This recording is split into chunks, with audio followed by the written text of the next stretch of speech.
Allahu Allahu Allahu Allah Allahu Allahu Allahu Allah Allahu Allahu Allahu Allah Alhamdulillah wassalatu wassalam ala rasulillah wa ala alihi wa sahbihi ajmain amma ba'd a'udhu billahi minash shaitanir rajim bismillahir rahmanir rahim udu ila sabili rabbika bil hikma wal mau'izatil hasana wajadil billati ahsan rabbi shrah li sadri wa yassir li amri wahlul 'uqdatam min lisani yafqahu qawli।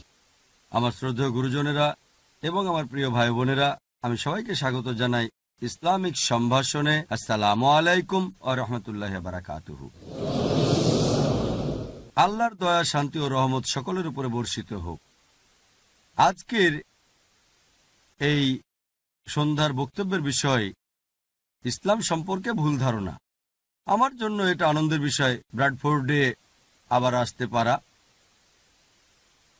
আমি আগে দুবার এসেছি, শেষবার 2002 সালে আর 1999 সালে, শুধু সংক্ষিপ্ত সফরের জন্যই।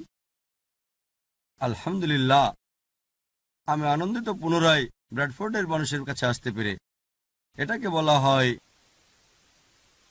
ইউকের পাকিস্তান, কেউ বলে ব্রাডিস্তান। আজকে ইনশাআল্লাহ আমরা আলোচনা করব ইসলাম সম্পর্কে ভুল ধারণা নিয়ে। এটা প্রত্যেক মুসলিমের দায়িত্ব, তার উচিত ইসলামের বাণী প্রচার করা, সত্য ও শান্তির ধর্ম, তাদের কাছে যারা এই ব্যাপারে সচেতন নয়। এটা আবশ্যিক, এটা ফরজ। অন্যদের প্রতি ইসলামের বাণী পৌঁছানোর বিভিন্ন রকম পদ্ধতি বা উপায় আছে। কিছু আছে কম ফলপ্রসূ, আর কিছু আছে বেশি ফলপ্রসূ। অধিকাংশ মুসলিম যে পদ্ধতি বেশি ব্যবহার করে তা হলো অমুসলিমদেরকে ইসলাম সম্পর্কে ভালো ভালো বিষয় বলা। এমনকি ওই অমুসলিম যদি স্বীকারও করে নেয় আপনার বলা ইসলামের ভালো দিকগুলোকে, তবু তার মনের গভীরে সে ভাববে, আচ্ছা তুমি তো সেই মুসলিম যে সন্ত্রাসী, আচ্ছা তুমি তো সেই মুসলিম যে মৌলবাদী, আচ্ছা তুমি তো সেই মুসলিম যে 4টা বিয়ে করো, আচ্ছা তোমরা তো সেই মানুষ যারা তরবারি দিয়ে ধর্ম প্রচার করো। এই কয়েকটা নেতিবাচক বিষয় তার মনের গভীর থেকে ইসলামের সৌন্দর্য গ্রহণ করতে তাকে বাধা দেবে। আমি যা করে থাকি, যখনই কোনো অমুসলিমের সাথে কথা বলি তাকে সরাসরি জিজ্ঞেস করি, আমি ইসলাম ধর্মে আপনি কি সমস্যা খুঁজে পান? আপনার সীমিত জ্ঞান দ্বারা হোক ভুল বা সঠিক, ইসলামে আপনি কি সমস্যা খুঁজে পান? আর আমি আশ্বস্ত করি যে ইসলামের বিরুদ্ধে কথা বলতে পারেন, ইসলামের সমালোচনা করতে পারেন। আশ্বস্ত করে বলি যে কোনো প্রশ্ন করতে পারেন, ইসলামে আপনি কি সমস্যা খুঁজে পান। আর আশ্বস্ত করার পরে ওই অমুসলিম কমপক্ষে 3টা অথবা 4টা প্রশ্ন করতে পারে। আর যে অভিজ্ঞতা আমার আছে 1 দশকেরও বেশি সময়ের, আমি বুঝতে পেরেছি প্রায় 20টা খুবই কমন প্রশ্ন ওদের কাছে আছে যা একজন অমুসলিম করতে পারে। আর যখন সে 3টা বা 4টা প্রশ্ন জিজ্ঞেস করে, আপনা আপনি সে প্রশ্নগুলো ওই 20টা প্রশ্নের মধ্যেই পড়ে যায়। তাই মুসলিমরা যদি মুখস্থ করে এই 20টা সাধারণ প্রশ্নের উত্তর, মুখস্থ করে কোরআন এবং হাদিস থেকে ও অমুসলিমদের ধর্মগ্রন্থের উদ্ধৃতি এবং যুক্তি ও বিজ্ঞানের প্রমাণ সহ জেনে রাখেন, তখন আপনি ওই অমুসলিমকে যদি ইসলাম ধর্ম গ্রহণ করাতে নাও পারেন, আপনি কমপক্ষে ইসলামের বিরুদ্ধে ওই অমুসলিমের যে বিদ্বেষ আছে তা দূর করতে পারবেন। কিভাবে এই 20টা সাধারণ প্রশ্ন এসেছে একজন অমুসলিমের মনে, মিডিয়া কিভাবে ইসলামকে উপস্থাপন করে, মূলত তার উপরই এটা নির্ভর করে। আর বর্তমানে আমরা দেখি যে আন্তর্জাতিক প্রচার মাধ্যমে ইসলামের বিরুদ্ধে মারাত্মক প্রচারণা চলছে। আন্তর্জাতিক মিডিয়া ইসলামের বিরুদ্ধে মানুষের মাঝে ভুল ও মিথ্যা তথ্যের বিস্ফোরণ ঘটাচ্ছে। যখন আমরা পড়ি আন্তর্জাতিক সংবাদপত্র, আন্তর্জাতিক ম্যাগাজিন, শুনি আন্তর্জাতিক রেডিও সম্প্রচার, অথবা দেখি আন্তর্জাতিক স্যাটেলাইট চ্যানেল, আমরা দেখি যে তারা ইসলাম সম্পর্কে ভুল ও মিথ্যা তথ্য দিয়েই যাচ্ছে। এটা প্রত্যেক মুসলিমের দায়িত্ব যে আমরা এইসব ভুল ধারণা দূর করে দেব। মিডিয়ায় ইসলামকে উপস্থাপনের উপর ভিত্তি করে এই 20টা প্রশ্নের সমষ্টি পরিবর্তিত হবে। কয়েক দশক আগে এই 20টা প্রশ্নের সমষ্টি ভিন্ন রকম ছিল, হয়তোবা কয়েক দশক পরে এটাও পরিবর্তিত হয়ে যাবে। মিডিয়া কিভাবে ইসলামকে উপস্থাপন করছে তার উপর ভিত্তি করে এই 20টা প্রশ্নের সমষ্টি পরিবর্তিত হতে থাকে। আর আলহামদুলিল্লাহ, আমি ভ্রমণ করেছি বিশ্বের বিভিন্ন প্রান্তে, হোক তা USA, Canada, UK, Singapore, Malaysia, Saudi Arab, Bharat. এই 20টা প্রশ্ন একই রকম, হয়তো একটা বা দুটো অতিরিক্ত প্রশ্ন থাকতে পারে এলাকার পারিপার্শ্বিকতার উপর ভিত্তি করে, কিন্তু বাকি 20টা প্রশ্ন একই রকম। সময়ের অভাবে সবগুলোর হয়তো উত্তর এখানে দেওয়া সম্ভব হবে না, তবে আমি কমপক্ষে অর্ধেক দেওয়ার চেষ্টা করব ইনশাল্লাহ। যাই হোক, ওয়েবসাইটে দেখতে পারেন www.irf.net। আমি একটা বই লিখেছি, অমুসলিমদের জিজ্ঞাসিত সাধারণ প্রশ্নের উত্তর। বর্তমানে অমুসলিমদের জিজ্ঞাসিত ইসলাম সম্পর্কে সবচেয়ে বড় ভুল ধারণা, বিশেষ করে 9/11-এর পরে, যে মুসলিমরা হচ্ছে মৌলবাদী, চরমপন্থী, তারা সন্ত্রাসী। আমার মূল বইয়ে যেটা আমি 9/11-এর আগে লিখেছি, এটা 4 ও 5 নম্বরে ছিল, কিন্তু এখন এটা তালিকার শীর্ষে। মুসলিমদের মৌলবাদী বলা হয়। আসলে এই মৌলবাদী শব্দটার অর্থ কি? আবিধানিক অর্থে মৌলবাদী হলো সেই ব্যক্তি যে একটা নির্দিষ্ট বিষয় অথবা ক্ষেত্রের মূল নীতিকে কঠোরভাবে অনুসরণ করে। যেমন ধরেন, যদি কোনো গণিতবিদ ভালো গণিতবিদ হতে চান, তাহলে তাকে জানতে হবে, বুঝতে হবে এবং অনুশীলন করতে হবে গণিতের মূল সূত্রের। যদি না গণিতের ক্ষেত্রে তিনি মৌলবাদী হন, ভালো গণিতবিদ হতে পারবেন না। একজন বিজ্ঞানীর ভালো বিজ্ঞানী হতে চাইলে তাকে জানতে হবে, বুঝতে হবে এবং অনুশীলন করতে হবে বিজ্ঞানের মূল সূত্রের। যদি না সে বিজ্ঞানের ক্ষেত্রে মৌলবাদী হয়, ভালো বিজ্ঞানী হতে পারবে না। আপনি সব মৌলবাদীর চিত্র একই তুলি দিয়ে আঁকতে পারেন না যে সবাই ভালো অথবা সবাই মন্দ। ব্যক্তিটি কোন ক্ষেত্রে মৌলবাদী তার উপর ভিত্তি করে আপনাকে শ্রেণীবিন্যাস করতে হবে। একটা উদাহরণ, যদি একজন মৌলবাদী ডাকাত থাকে যার পেশা হচ্ছে ডাকাতি, সে সমাজের জন্য ক্ষতিকর। অপরদিকে যদি একজন মৌলবাদী ডাক্তার থাকে যে হাজারো মানুষের জীবন বাঁচায়, সে সমাজের জন্য কল্যাণকর। আপনি সব মৌলবাদীর চিত্র একই তুলি দিয়ে আঁকতে পারেন না যে সবাই ভালো অথবা সবাই মন্দ। ব্যক্তিটি কোন ক্ষেত্রে মৌলবাদী তার উপর ভিত্তি করে আপনাকে শ্রেণীবিন্যাস করতে হবে। আমার ব্যাপারটা হচ্ছে, মৌলবাদী মুসলিম হিসেবে আমি গর্ববোধ করি, কারণ আমি জানি, অনুসরণ করি এবং চেষ্টা করি ইসলামের মূল নীতিগুলো মেনে চলতে।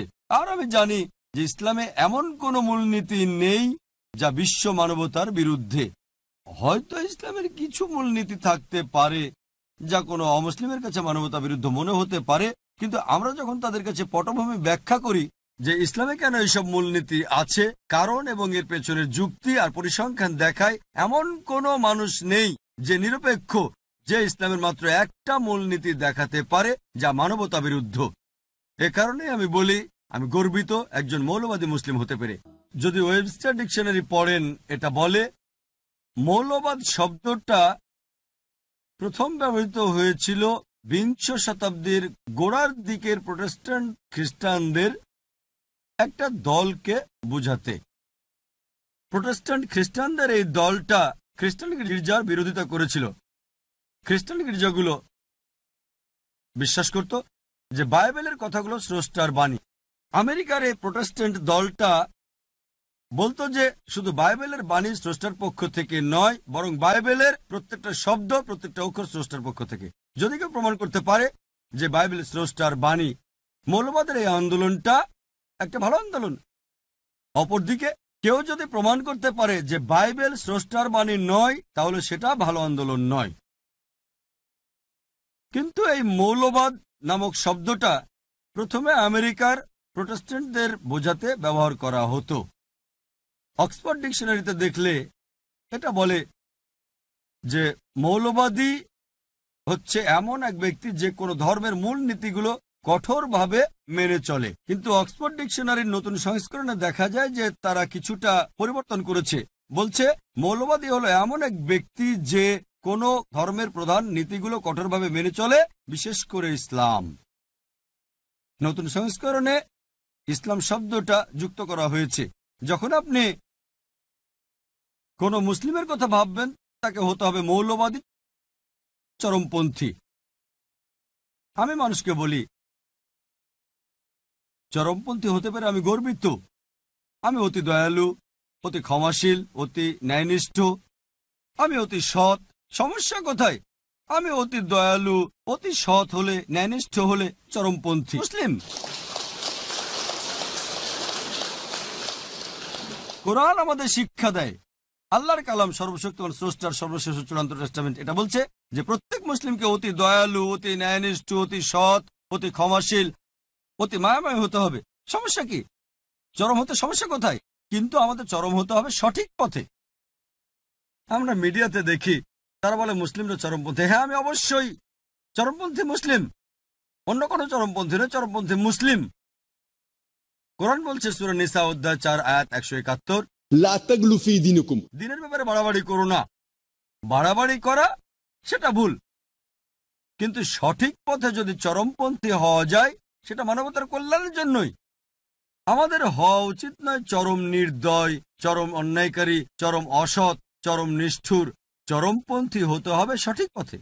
বর্তমানে মুসলিমদের সমস্যাটা হচ্ছে যেহেতু মিডিয়া আক্রমণ করছে আমরা কুণ্ঠিত হয়ে যাই। জানেন, আমি মৌলবাদী নই, আমি চরমপন্থী নই, এমন আত্মরক্ষা করছি কেন?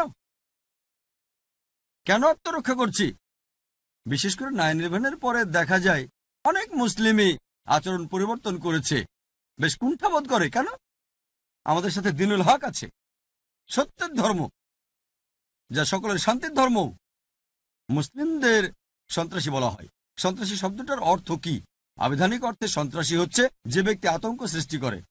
যখনই কোনো ডাকাত একজন পুলিশকে দেখে সে আতঙ্কিত হয়ে যায়, তাই একজন পুলিশ ডাকাতের জন্য সন্ত্রাসী। এই দৃষ্টিতে প্রত্যেক মুসলিমকেই সন্ত্রাসী হতে হবে। যখনই কোনো ডাকাত একজন মুসলিমকে দেখবে আতঙ্কিত হয়ে যাবে। কোনো ধর্ষক একজন মুসলিমকে দেখলে আতঙ্কিত হবে। যখনই সমাজবিরোধী দুষ্কৃতিকারীরা মুসলিমকে দেখবে আতঙ্কিত হয়ে পড়বে। মুসলিমদের উচিত সমাজবিরোধী দুষ্কৃতিকারীকে আতঙ্কিত করা।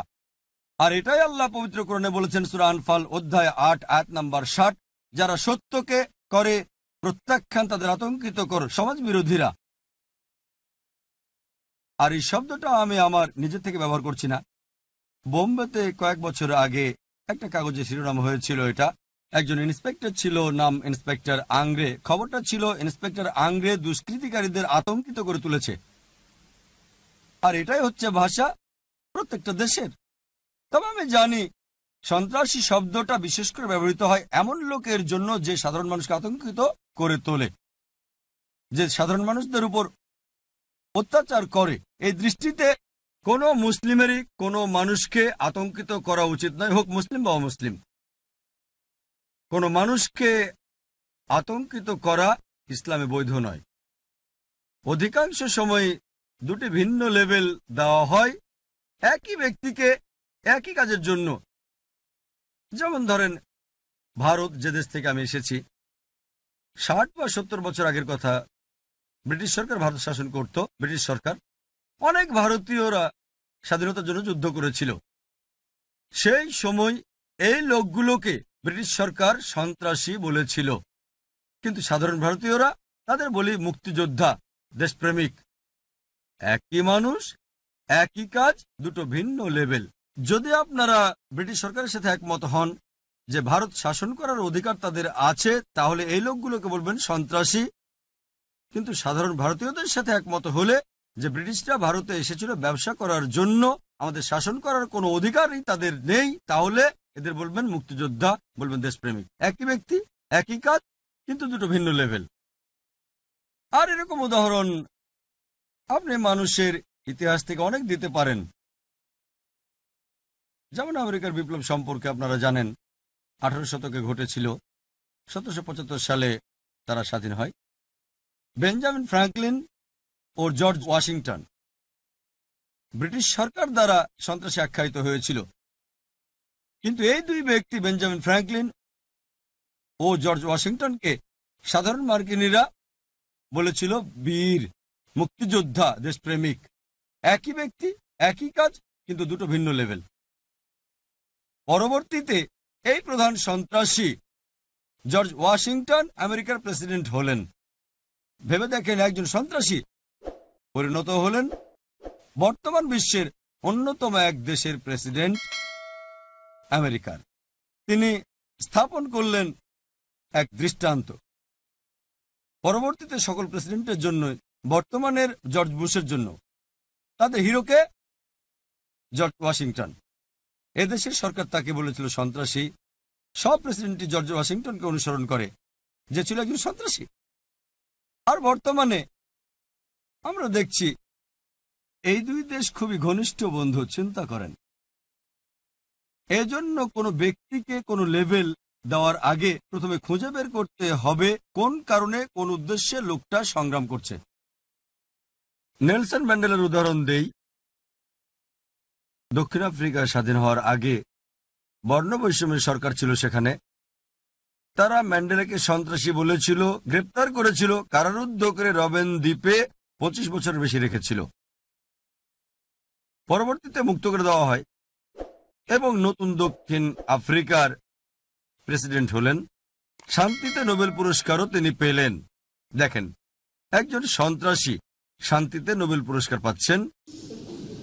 সেজন্য কোনো কিছুর সাথে একমত হতে হলে প্রথমে সেটা পরীক্ষা করতে হবে। যেমন কোরআনে আল্লাহ বলেন, সূরা হুজুরাত অধ্যায় 49 আয়াত 6, যখনই তোমরা কোনো খবর পাও অন্যকে বলার আগে সেটা পরীক্ষা করো। তথ্যটা পরীক্ষা করেন, কেন লোকটাকে এমন বলা হচ্ছে, এটা কি সত্য, এটা কি সঠিক? সঠিক হতে পারে, আবার নাও হতে পারে। আমি বলছি না যাদের সন্ত্রাসী বলা হয় তারা সবাই ভালো মানুষ। ভালো হতেও পারে, খারাপ হতে পারে। তারা আসলে সন্ত্রাসী যারা নিরপরাধ মানুষকে আতঙ্কিত করেছে। কিন্তু কোনো তথ্যের সাথে একমত হওয়ার আগে প্রথমে পরীক্ষা করতে হবে তথ্যটা সঠিক নাকি বেঠিক। আর এটা প্রত্যেক মানুষের দায়িত্ব, হোক মুসলিম বা অমুসলিম। দ্বিতীয়ত, ইসলাম সম্পর্কে যে বড় ভুল ধারণা আছে তা হচ্ছে জিহাদ শব্দটার ব্যাপারে। এটা শুধু অমুসলিমদের মধ্যেই নয়, এমনকি এই ধারণাটা রয়েছে মুসলিমদের মধ্যেও। মুসলিম অমুসলিম উভয়ই মনে করে যে কোনো যুদ্ধ যে কোনো কারণে যে কোনো মুসলিম করলে, হোক তা ব্যক্তিগত স্বার্থ, হোক সম্পত্তির জন্য, অথবা হোক এলাকার জন্য, অথবা ভাষার জন্য, তাকে বলা হয় জিহাদ। যে কোনো যুদ্ধ যে কোনো কারণে যে কোনো মুসলিম করলে, হোক ব্যক্তিগত স্বার্থ, সম্পত্তি, সুনাম, এলাকা, সেটা আসলে জিহাদ না। জিহাদ এসেছে আরবি শব্দ জাহাদা থেকে, যার মানে চেষ্টা করা, যার মানে সংগ্রাম করা। ইসলামের দৃষ্টিতে এর মানে চেষ্টা ও সংগ্রাম করা কারো নিজের মন্দ প্রবৃত্তির বিরুদ্ধে। জিহাদের আরো একটা মানে সমাজের উন্নতির জন্য চেষ্টা সংগ্রাম করা। জিহাদের আরো মানে যুদ্ধক্ষেত্রে প্রতিরোধ করতে চেষ্টা ও সংগ্রাম করা। জিহাদ অত্যাচারের বিরুদ্ধে প্রতিরোধকেও বোঝায়। জিহাদের মূল অর্থ হচ্ছে চেষ্টা ও সংগ্রাম করা। যেমন ধরেন, যদি কোনো ছাত্র পরীক্ষায় পাশের জন্য চেষ্টা সংগ্রাম করে থাকে, আরবিতে আমরা বলি সে জিহাদ করছে। সুতরাং জিহাদের মূল অর্থ চেষ্টা ও সংগ্রাম করা। অধিকাংশ মানুষের, মুসলিম বা অমুসলিম যাই হোক না কেন, উভয়েরই একটা ভুল ধারণা আছে যে জিহাদ হচ্ছে ইসলামের যুদ্ধ, শুধু মুসলিমরাই এটা করতে পারে। কোরআনে অনেক আয়াত আছে যা বলছে যে অমুসলিমরাও জিহাদ করে। কোরআনে আল্লাহ বলেন, সূরা লুকমান অধ্যায় নম্বর 31 আয়াত নম্বর 14, আমি মানুষকে তার বাবা মার প্রতি সদয় হওয়ার নির্দেশ দিয়েছি। তার মা তাকে কষ্টের পর কষ্ট সহ্য করে গর্ভে ধারণ করে থাকে। এটা বলছে সকল মানুষকে বাবা মার প্রতি সদয় হতে হবে, বিশেষ করে মায়ের প্রতি। এর পরের আয়াতেই সূরা লুকমান অধ্যায় নম্বর 31 আয়াত নম্বর 15, কিন্তু যদি তোমার বাবা মা জিহাদ করে, চেষ্টা সংগ্রাম করে, আল্লাহ সুবহানাহু ওয়া তাআলার সাথে অন্য কাউকে অংশীদার করতে যে বিষয়ে তোমার কোনো জ্ঞান নেই, তাদের কথা মানবে না, তবে তাদের সাথে সদয় ও সৎভাবে বসবাস করো। এখানে কোরআন বলছে, যখন অমুসলিম বাবা মা সন্তানকে জোর করে শিরক করতে, অর্থাৎ সর্বশক্তিমান স্রষ্টা আল্লাহ সুবহানাহু ওয়া তাআলা ব্যতীত অন্যের ইবাদত করতে, তাদের মান্য করবে না, তবুও তাদের সাথে সদয় ও সৎভাবে বসবাস করো। কোরআনে এই কথা আবারও আছে, সূরা আনকাবুত অধ্যায় নম্বর 29 আয়াত নম্বর 8। বাবা মার প্রতি সদয় ব্যবহার করতে মানুষকে নির্দেশ দিয়েছি।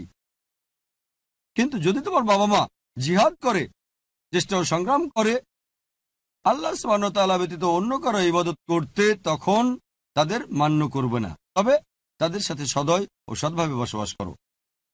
কোরআন বলছে সূরা নিসা অধ্যায় নম্বর 4 আয়াত নম্বর 76, বিশ্বাসীরা আল্লাহ সুবহানাহু ওয়া তাআলার পথে যুদ্ধ করে আর অবিশ্বাসীরা শয়তানের পথে যুদ্ধ করে থাকে। এখানে কোরআন জিহাদ ফি সাবিলিল্লাহর কথা বলছে, যেটা সঠিক। অন্যটা জিহাদ ফি সাবিলিশ শয়তান। শয়তানের পথে যুদ্ধ করাকে জিহাদ ফি সাবিলিশ শয়তান বলা হয়। বিভিন্ন প্রকারের জিহাদ আছে, কিন্তু শুধু জিহাদ বলা হলে এটা নিশ্চিতভাবে অধিকাংশ ক্ষেত্রে জিহাদ ফি সাবিলিল্লাহ নির্দিষ্ট করা না হলে। অন্যথায় এটা বোঝা যায়, যখন কোনো মুসলিম জিহাদ শব্দটা ব্যবহার করে বোঝা যায় এটা জিহাদ ফি সাবিলিল্লাহ, যদি না প্রসঙ্গ অনুযায়ী এটাকে নির্দিষ্ট করা হয়। জিহাদ শব্দটা সম্পর্কে আরেকটা ভুল ধারণা হচ্ছে, শুধু অমুসলিমরাই নয় বরং তথাকথিত মুসলিম পণ্ডিতরাও এটাকে ভাষান্তর করে থাকে পবিত্র যুদ্ধ। এই পবিত্র যুদ্ধ শব্দটা ব্যবহৃত হয়েছিল ক্রুসেডদের বোঝাতে। খ্রিস্টানরা ধর্মের নামে হাজারো নিরপরাধ মানুষকে হত্যা করেছিল, তাদের ওই যুদ্ধকে পবিত্র যুদ্ধ বলা হতো। বর্তমানে এই শব্দটা দিয়ে বোঝায় জিহাদ। যখন কোনো প্রাচ্যবিদ ব্যবহার করেন জিহাদকে পবিত্র যুদ্ধ, দুর্ভাগ্যবশত কিছু তথাকথিত মুসলিম পণ্ডিত জিহাদকে পবিত্র যুদ্ধ রূপে ভাষান্তর করে থাকেন। আরবিতে পবিত্র যুদ্ধ শব্দটা হলো হারবুম মুকাদ্দাসা। এই হারবুম মুকাদ্দাসা কোরআনের কোথাও পাওয়া যাবে না, এমনকি রাসূল সাল্লাল্লাহু আলাইহি সাল্লামের হাদিসেও এটা কোথাও পাওয়া যায় না। জিহাদের মূল অর্থ হচ্ছে চেষ্টা ও সংগ্রাম করা। আমরা কি করব? আমাদের কুপ্রবৃত্তির বিরুদ্ধে চেষ্টা ও সংগ্রাম করব। আমরা চেষ্টা ও সংগ্রাম করে যাব আল্লাহ সুবহানাহু ওয়া তাআলার পথে। আমাদের চেষ্টা ও সংগ্রাম করা উচিত কোরআনে আল্লাহর নির্দেশনা অনুসরণ করতে। আর আমার মতে দাওয়া হচ্ছে বর্তমানে জিহাদের একটা গুরুত্বপূর্ণ ক্ষেত্র। ইসলামের বাণী পৌঁছে দেয়া তাদের কাছে যাদের এ ব্যাপারে কোনো জ্ঞান নেই। তৃতীয়ত, ইসলামের ব্যাপারে যে ভুল ধারণা বর্তমানে, তাহলে ইসলাম তরবারির দ্বারা প্রচারিত হয়েছিল। ইসলাম এসেছে আরবি শব্দ সালাম থেকে, যার অর্থ শান্তি। এটা আমরা আরবি শব্দ সিলম থেকেও উদ্ভূত, যার অর্থ নিজের ইচ্ছাকে আল্লাহর কাছে সমর্পণ করা। সংক্ষেপে ইসলাম মানে সর্বশক্তিমান স্রষ্টার কাছে নিজের ইচ্ছাকে সমর্পণ করে শান্তি অর্জন করা। ইসলাম তরবারির মাধ্যমে প্রচারিত হয়েছিল, এটাকে ভাষান্তর করলে তরবারি দ্বারা শান্তি প্রচার হয়েছিল। এটা বরং স্ববিরোধী হচ্ছে, তরবারি দ্বারা শান্তি প্রচারিত হয়েছিল। যদি ভালো করে দেখেন, বিশ্বের প্রত্যেকটা দেশেই পুলিশ বিভাগ আছে। এই পুলিশ মাঝে মধ্যে শক্তি প্রয়োগ করে থাকে সমাজ বিরোধী দুষ্কৃতিকারীদের বিরুদ্ধে দেশে শান্তি বজায় রাখার জন্য। এই পুলিশ বাহিনীর দায়িত্ব হচ্ছে সমাজবিরোধী দুষ্কৃতিকারীর বিরুদ্ধে শক্তি প্রয়োগ করা, দেশে যেন শান্তি বিরাজ করে। একইভাবে ইসলামও এটা শান্তির ধর্ম, এমন ধর্ম যা শান্তি প্রচার করে। কিন্তু সর্বশেষ উপায় হিসেবে যদি কোনো সমাজবিরোধী দুষ্কৃতিকারী থাকে যারা দেশে অরাজকতা করতে চেষ্টা করে, যদি দেশের ক্ষতি করতে চায়, তবে শান্তি বজায় রাখতে সর্বশেষ উপায় হিসেবে শক্তি প্রয়োগ করা যেতে পারে। আর তরবারি দ্বারা ইসলাম প্রচারিত হয়েছিল, এই অভিযোগের উত্তরটা ডি লেসি ওলেরি নামে একজন বিখ্যাত ঐতিহাসিক খুব সুন্দরভাবে দিয়েছেন। তার বইয়ে ইসলামের দ্য ক্রস রোড 8ম পৃষ্ঠায় তিনি লিখেছেন, ইতিহাসে এটা প্রমাণ করে যে উগ্র মুসলিমরা সমগ্র বিশ্বব্যাপী তরবারির জোরে ইসলাম চাপিয়ে দিয়েছে। এটা অন্যতম একটা আষাঢ়ে গল্প, উদ্ভট ও অবাস্তব কাহিনী, যা বিশ্বাসযোগ্য নয়। উগ্র মুসলিমরা সমগ্র বিশ্বব্যাপী তরবারির জোরে ইসলাম প্রচার করেছে। এটা একটা আষাঢ়ে গল্প, উদ্ভট ও অবাস্তব কাহিনী, যা ঐতিহাসিকরা বারবার বলেছেন। আমরা মুসলিমরা স্পেনকে 800 বছর শাসন করেছি। পরবর্তীতে ক্রুসেডরা এসে মুসলিমদের তাড়িয়ে দেয়। একজন মুসলিমও ছিল না যে প্রকাশ্যে আজান দিতে পারত। আর আমরা মুসলিমরাই আরব ভূমিকে শাসন করছি 1400 বছর ধরে। ব্রিটিশরা কয়েক বছর ছিল, কয়েক বছর ফরাসিরাও ছিল। সর্বোপরি আমরাই এখন পর্যন্ত আরব ভূমির প্রধান হয়ে গত 1400 বছর শাসন করছি। এমনকি আজও আরবে 14 মিলিয়নের বেশি আরব আছে যারা কপ্টিক খ্রিস্টান। কপ্টিক খ্রিস্টান মানে বংশ পরম্পরায় খ্রিস্টান। আর এই 14 মিলিয়ন আরব কপ্টিক খ্রিস্টান, তারাই শাহাদা দিচ্ছে, সাক্ষ্য দিচ্ছে যে ইসলাম তরবারি দ্বারা প্রচারিত হয়নি। আমরা মুসলিমরা ভারত শাসন করেছে 1000 বছরেরও বেশি। আর বর্তমানে 80 ভাগের বেশি ভারতীয়রা হচ্ছে অমুসলিম। ভারতের এই 80 ভাগের বেশি অমুসলিম শাহাদা দিচ্ছে ইসলাম তরবারি দ্বারা প্রচারিত হয়নি। যদি চাইতাম তাহলে প্রত্যেক অমুসলিমকে তরবারির জোরে ইসলাম গ্রহণ করতে বাধ্য করা যেত, তা আমরা করিনি। ইসলাম এটা করার অনুমতি দেয় না। এই 80 ভাগের উপরে ভারতের 80 মিলিয়ন অমুসলিম তারা সাক্ষ্য দিচ্ছে, শাহাদা দিচ্ছে যে ইসলাম তরবারি দ্বারা প্রচারিত হয়নি। বর্তমানে যে দেশে সবচেয়ে বেশি মুসলিম আছে সেটা ইন্দোনেশিয়া। 200 মিলিয়নেরও বেশি মুসলিম। কোন মুসলিম আর্মি ইন্দোনেশিয়ায় গিয়েছিল? মালয়েশিয়ায় গিয়েছিল, যেখানে 50 ভাগেরও বেশি মুসলিম আছে। আফ্রিকার পূর্ব উপকূলে কোন মুসলিম আর্মি গিয়েছিল? কোন তরবারি? এটা বুদ্ধির তরবারি। থমাস কার্লাইল, বিখ্যাত ঐতিহাসিক, তার বই হিরোজ অ্যান্ড হিরো ওয়ারশিপে লিখেছেন, তার মতে নবী মুহাম্মদ সাল্লাল্লাহু আলাইহি সাল্লাম ছিলেন 1 নম্বর। তাই তরবারি পেতে হবে। সেই তরবারি পাবেন কোথায়? প্রথমে প্রত্যেক মতাদর্শ একজন ব্যক্তির মাথায় আসে, আর যদি শুধু একজনও তা বিশ্বাস করে তবে সে তরবারি নিয়ে প্রচার করা আপনি শুরু করে দেন। প্রথমে তরবারি খুঁজতে হবে। থমাস কার্লাইল বুদ্ধির তরবারির কথা বলেছেন, যেমন কোরআনে আল্লাহ বলেছেন সূরা নাহাল অধ্যায় নম্বর 16 আয়াত নম্বর 125। আমার বক্তব্যের শুরুতে আয়াতটা বলেছি। আল্লাহ বলেন, উদু ইলা সাবিলি রাব্বিকা বিল হিকমা ওয়াল মাউইযাতিল হাসানা ওয়াজাদিল বিল্লাতি আহসান। মানুষকে তোমার প্রতিপালকের পথে আহ্বান করো, হিকমত ও সদুপদেশ দ্বারা তাদের যুক্তি দেখাও, তাদের সাথে তর্ক করো সবচেয়ে উত্তম ও গ্রহণযোগ্য পন্থায়। একটা প্রবন্ধ ছিল 1984 সালে রিডার্স ডাইজেস্ট পত্রিকায়, সেটা ছাপা হয়েছিল। দ্য প্লেন ট্রুথ ম্যাগাজিনে ছাপা হয়েছিল। এটাতে 50 বছরে প্রধান ধর্মগুলোর অনুসারী বৃদ্ধির পরিসংখ্যান ছেপেছিল 1934 থেকে 1984 পর্যন্ত। আর সবচেয়ে বেশি বৃদ্ধি পেয়েছিল ইসলামের অনুসারী 235%, খ্রিস্টান ধর্ম মাত্র 47%। একটা প্রশ্ন করছি, 1934 সাল থেকে 1984 এই দীর্ঘ 50 বছরের মধ্যে কোন যুদ্ধ হয়েছিল যা অমুসলিমদেরকে ইসলাম গ্রহণে বাধ্য করেছে? কোন যুদ্ধ? বর্তমানে আমেরিকায় দ্রুত প্রসার লাভকারী ধর্ম হচ্ছে ইসলাম।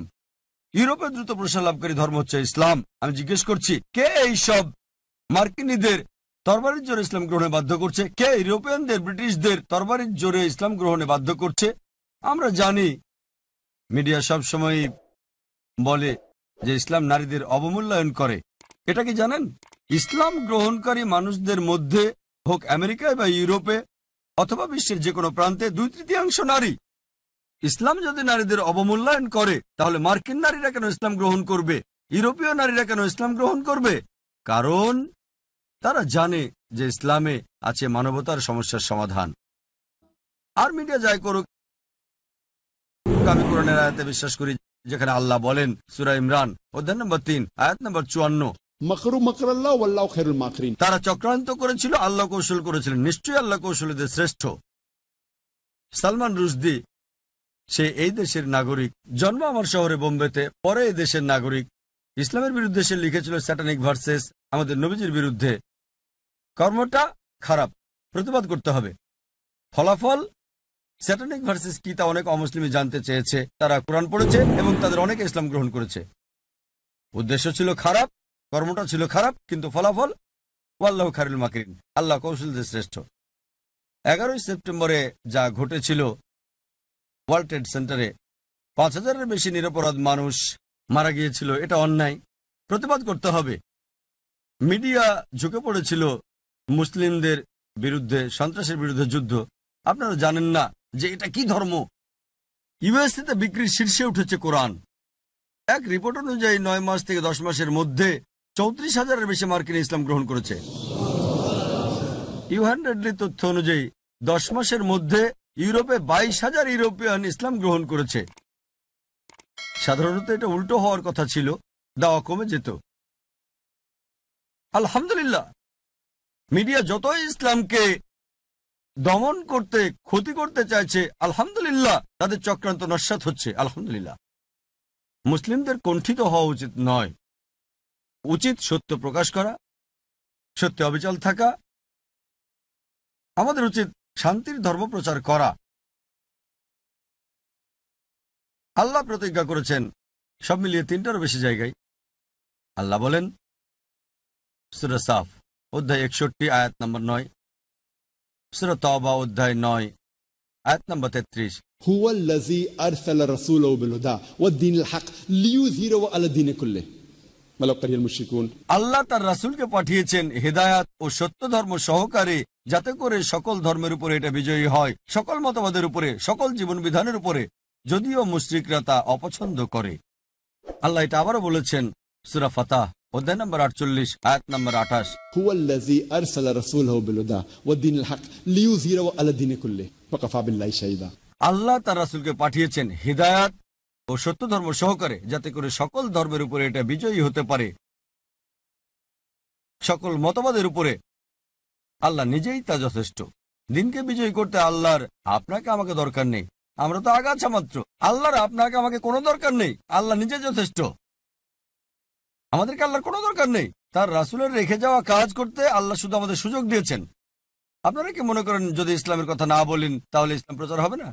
যদি মনে করেন ইসলাম প্রচার হচ্ছে কারণ আমরা দাওয়া দিচ্ছি, এজন্য আমরা মুসলিমরা দায়িত্ব পালন করছি না। যা কিছু হচ্ছে আল্লাহ করছেন, এক্ষেত্রে আমাদের কোনো ক্রেডিট নেই, কোনো ক্রেডিট নেই। আমার মতে আমরা ইসলামের বাণী প্রচার করছি না। আমরা সত্য বলতে মুখ খুলতে ভয় পাই। তাই এই আয়াতগুলোতে আল্লাহ বলেছেন আপনাকে আমাকে ছাড়াই এই দিন বিজয়ী হবে। আমরা তো আগাছা মাত্র। তিনি আমাদের সুযোগ দিচ্ছেন রাসূলের কাজ করতে এবং রাসূলের পুরস্কার পেতে। আর ডক্টর অ্যাডাম পিয়ারসনের উদ্ধৃতি দিয়ে আমি এই ভুল ধারণাটার উত্তর শেষ করব। ডক্টর অ্যাডাম পিয়ারসন বলেছেন মানুষ ভয় পায় যে একদিন পারমাণবিক বোমা চলে যাবে আরবদের হাতে। তারা এটা বুঝতে পারে না যে এই বোম পড়ে গেছে সেই দিন যেদিন আমাদের নবী মুহাম্মদ সাল্লাল্লাহু আলাইহি ওয়াসাল্লাম জন্মগ্রহণ করেছিলেন।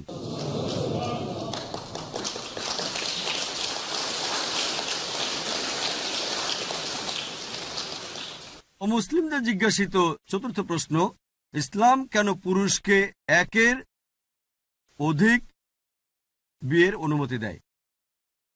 11 সেপ্টেম্বরের আগে 1 নম্বর প্রশ্ন ছিল এটা। এখন তালিকার নিচে নেমে গেছে 4 নম্বর প্রশ্ন।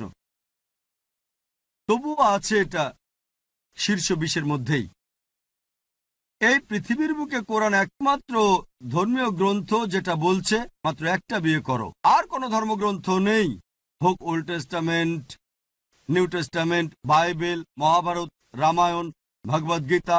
কোরআন ছাড়া এই পৃথিবীতে আর কোনো ধর্মগ্রন্থ নেই যা বলে একটা বিয়ে করো। যদি হিন্দু ধর্মগ্রন্থ পড়েন রামায়ণ, রামের বাবা রাজা দশরথ, তার একের বেশি স্ত্রী ছিল। যদি মহাভারত পড়েন শ্রীকৃষ্ণ, তার কতজন স্ত্রী ছিল? 4, 10, 1000, তার 16,108 জন স্ত্রী ছিল। শ্রীকৃষ্ণের যদি 16,108 জন স্ত্রী থাকতে পারে তাহলে কেন মুসলিমদের 4 জন থাকতে পারবে না বলেন? যদি ওল্ড টেস্টামেন্ট পড়েন ইব্রাহিম আলাইহিস সালামের 3 জন স্ত্রী ছিল। সুলাইমান আলাইহিস সালামের 700 জন স্ত্রী ছিল। ইহুদি ও খ্রিস্টান ধর্মগ্রন্থ অনুযায়ী আপনি যত ইচ্ছা তত নারীকে বিয়ে করতে পারেন, কোনো সীমা নেই। 10, 20, 1000, 10,000 কোনো সীমা নেই। পরে খ্রিস্টান গির্জা একটা নিয়ম করেছে যে খ্রিস্টানদের মাত্র একটা বিয়ে করতে হবে, এবং ইহুদিদের প্রধান রাবাই গারসাম বেন ইয়াহুদা ফরমান জারি করেন 950 থেকে 1030 খ্রিস্টাব্দ পর্যন্ত। এই ফরমান জারি করেন যে ইহুদিরা কেবল একটা বিয়ে করতে পারবে।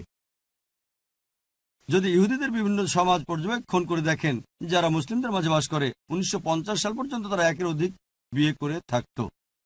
একইভাবে হিন্দু ধর্মগ্রন্থ, খ্রিস্টান ধর্মগ্রন্থ ও ইহুদি ধর্মগ্রন্থ অনুযায়ী যত ইচ্ছা তত বিয়ে করতে পারে।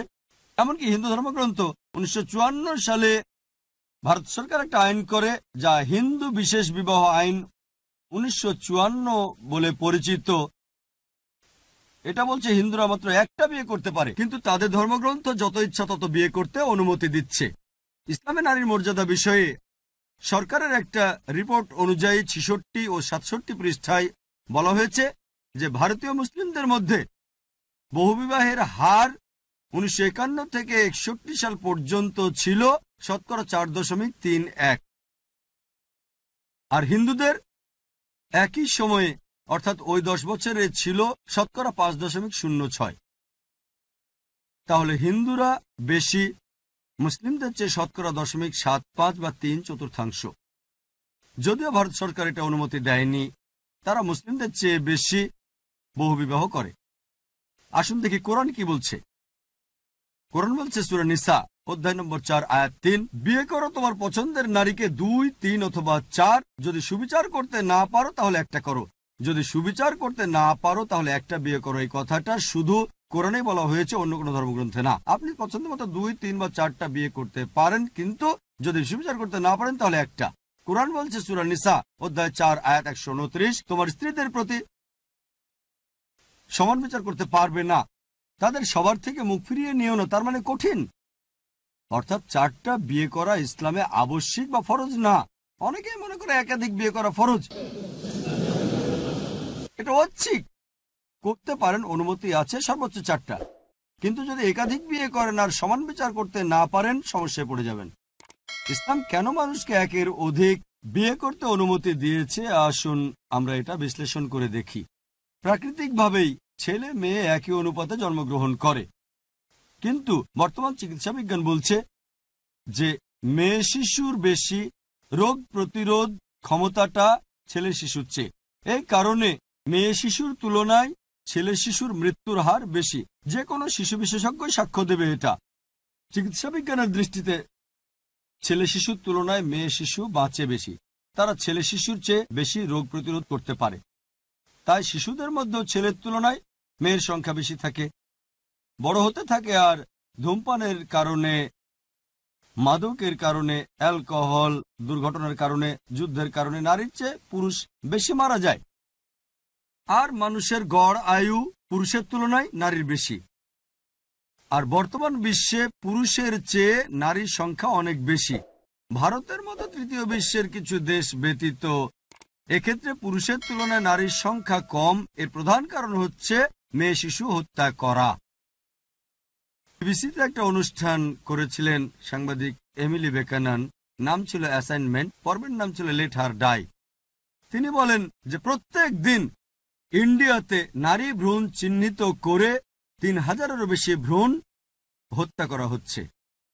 এটাকে যদি 365 দিয়ে গুণ করেন, প্রতি বছর 1 মিলিয়নেরও বেশি নারী ভ্রূণ চিহ্নিত করে হত্যা করা হচ্ছে। তামিলনাড়ুর সরকারি হাসপাতালের একটা রিপোর্ট অনুযায়ী নারী শিশুদের প্রতি 5 জনে 4 জনকে হত্যা করা হচ্ছে। আমরা যদি নারী ভ্রূণ হত্যা বা নারী শিশু হত্যার মতো নিকৃষ্ট কাজটা বন্ধ করতে পারি, এমনকি ভারতেও কয়েক দশকের মধ্যেই পুরুষের চেয়ে নারীর সংখ্যা বেড়ে যাবে। শুধু নিউ ইয়র্কেই পুরুষের চেয়ে নারীর সংখ্যা 1 মিলিয়নেরও বেশি। যুক্তরাষ্ট্রে পুরুষের চেয়ে নারীর সংখ্যা 7.8 মিলিয়নের বেশি। শুধু ইউকেতে, আপনাদের এই দেশে পুরুষের চেয়ে নারীর সংখ্যা 4 মিলিয়নেরও বেশি। শুধু জার্মানিতে পুরুষের চেয়ে নারীর সংখ্যা 5 মিলিয়ন বেশি। শুধু রাশিয়াতে পুরুষের চেয়ে নারীর সংখ্যা 9 মিলিয়নেরও বেশি। আর একমাত্র আল্লাহ ভালো জানেন পুরো বিশ্বে পুরুষের তুলনায় নারীর সংখ্যা কত বেশি। ধরেন অমুসলিমদের সাথে আমি একমত হলাম, একজন পুরুষ একজন নারীকে বিয়ে করবে।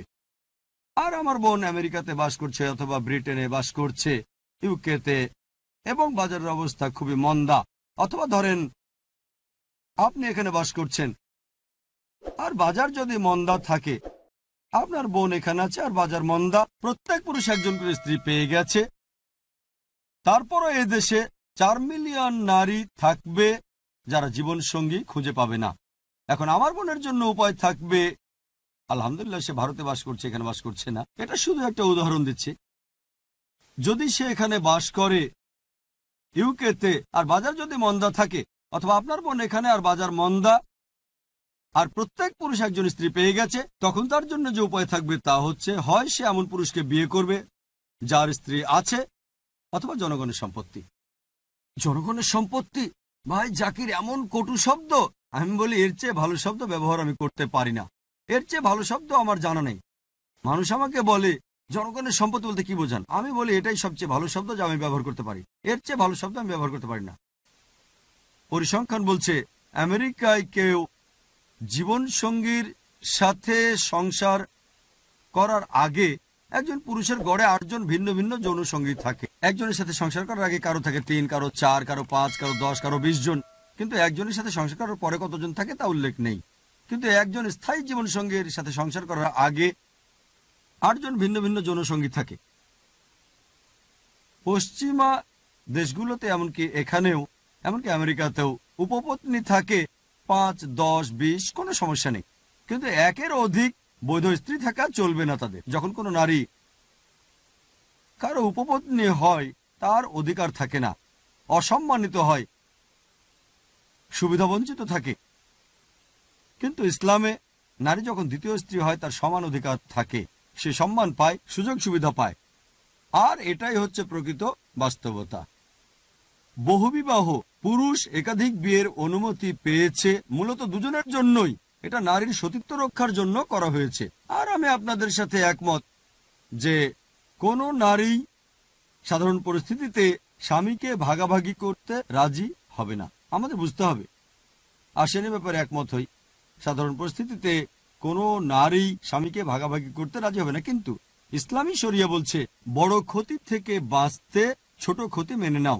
একজন প্রকৃত মুসলিমা, প্রকৃত মুসলিম নারী যে এটা জানে, সেই ছোট ক্ষতি মেনে নেবে, অর্থাৎ স্বামীকে ভাগাভাগি করা। বড় ক্ষতি থেকে বাঁচতে অর্থাৎ অন্য মুসলিমা বোনের জনগণের সম্পত্তি হওয়া। তাই ছোট ক্ষতিটা মানবে বড় ক্ষতি থেকে বাঁচতে। আমাদের বুঝতে হবে কোনো নারী স্বামীকে ভাগাভাগি করতে চাইবে না। কিন্তু একজন ভালো মুসলিমা ছোট ক্ষতিটা অবশ্যই মেনে নেবে বড় ক্ষতি থেকে বাঁচতে। পরবর্তী প্রশ্ন হচ্ছে প্রশ্ন নাম্বার 5। ইসলাম যদি একজন পুরুষকে একের অধিক স্ত্রী রাখার অনুমতি দেয়, কেন নারীকে একের অধিক স্বামী রাখার অনুমতি দেয় না? কিন্তু প্রাকৃতিকভাবে পরিসংখ্যান বলছে এটার অনুমতি দেওয়া হলে অনুপাতটাকে উল্টে দিতে হবে। কিন্তু প্রধান উত্তর হচ্ছে যে একজন পুরুষের যদি একাধিক স্ত্রী থাকে এবং সন্তান জন্ম হয়, সহজে শনাক্ত করতে পারবেন কে বাবা আর কে মা। কিন্তু একজন নারীর যদি একাধিক স্বামী থাকে, ধরেন 2 জন স্বামী, একজন সন্তান জন্ম হলো, মাকে শনাক্ত করতে পারবেন কিন্তু বাবাকে শনাক্ত করতে পারবেন না।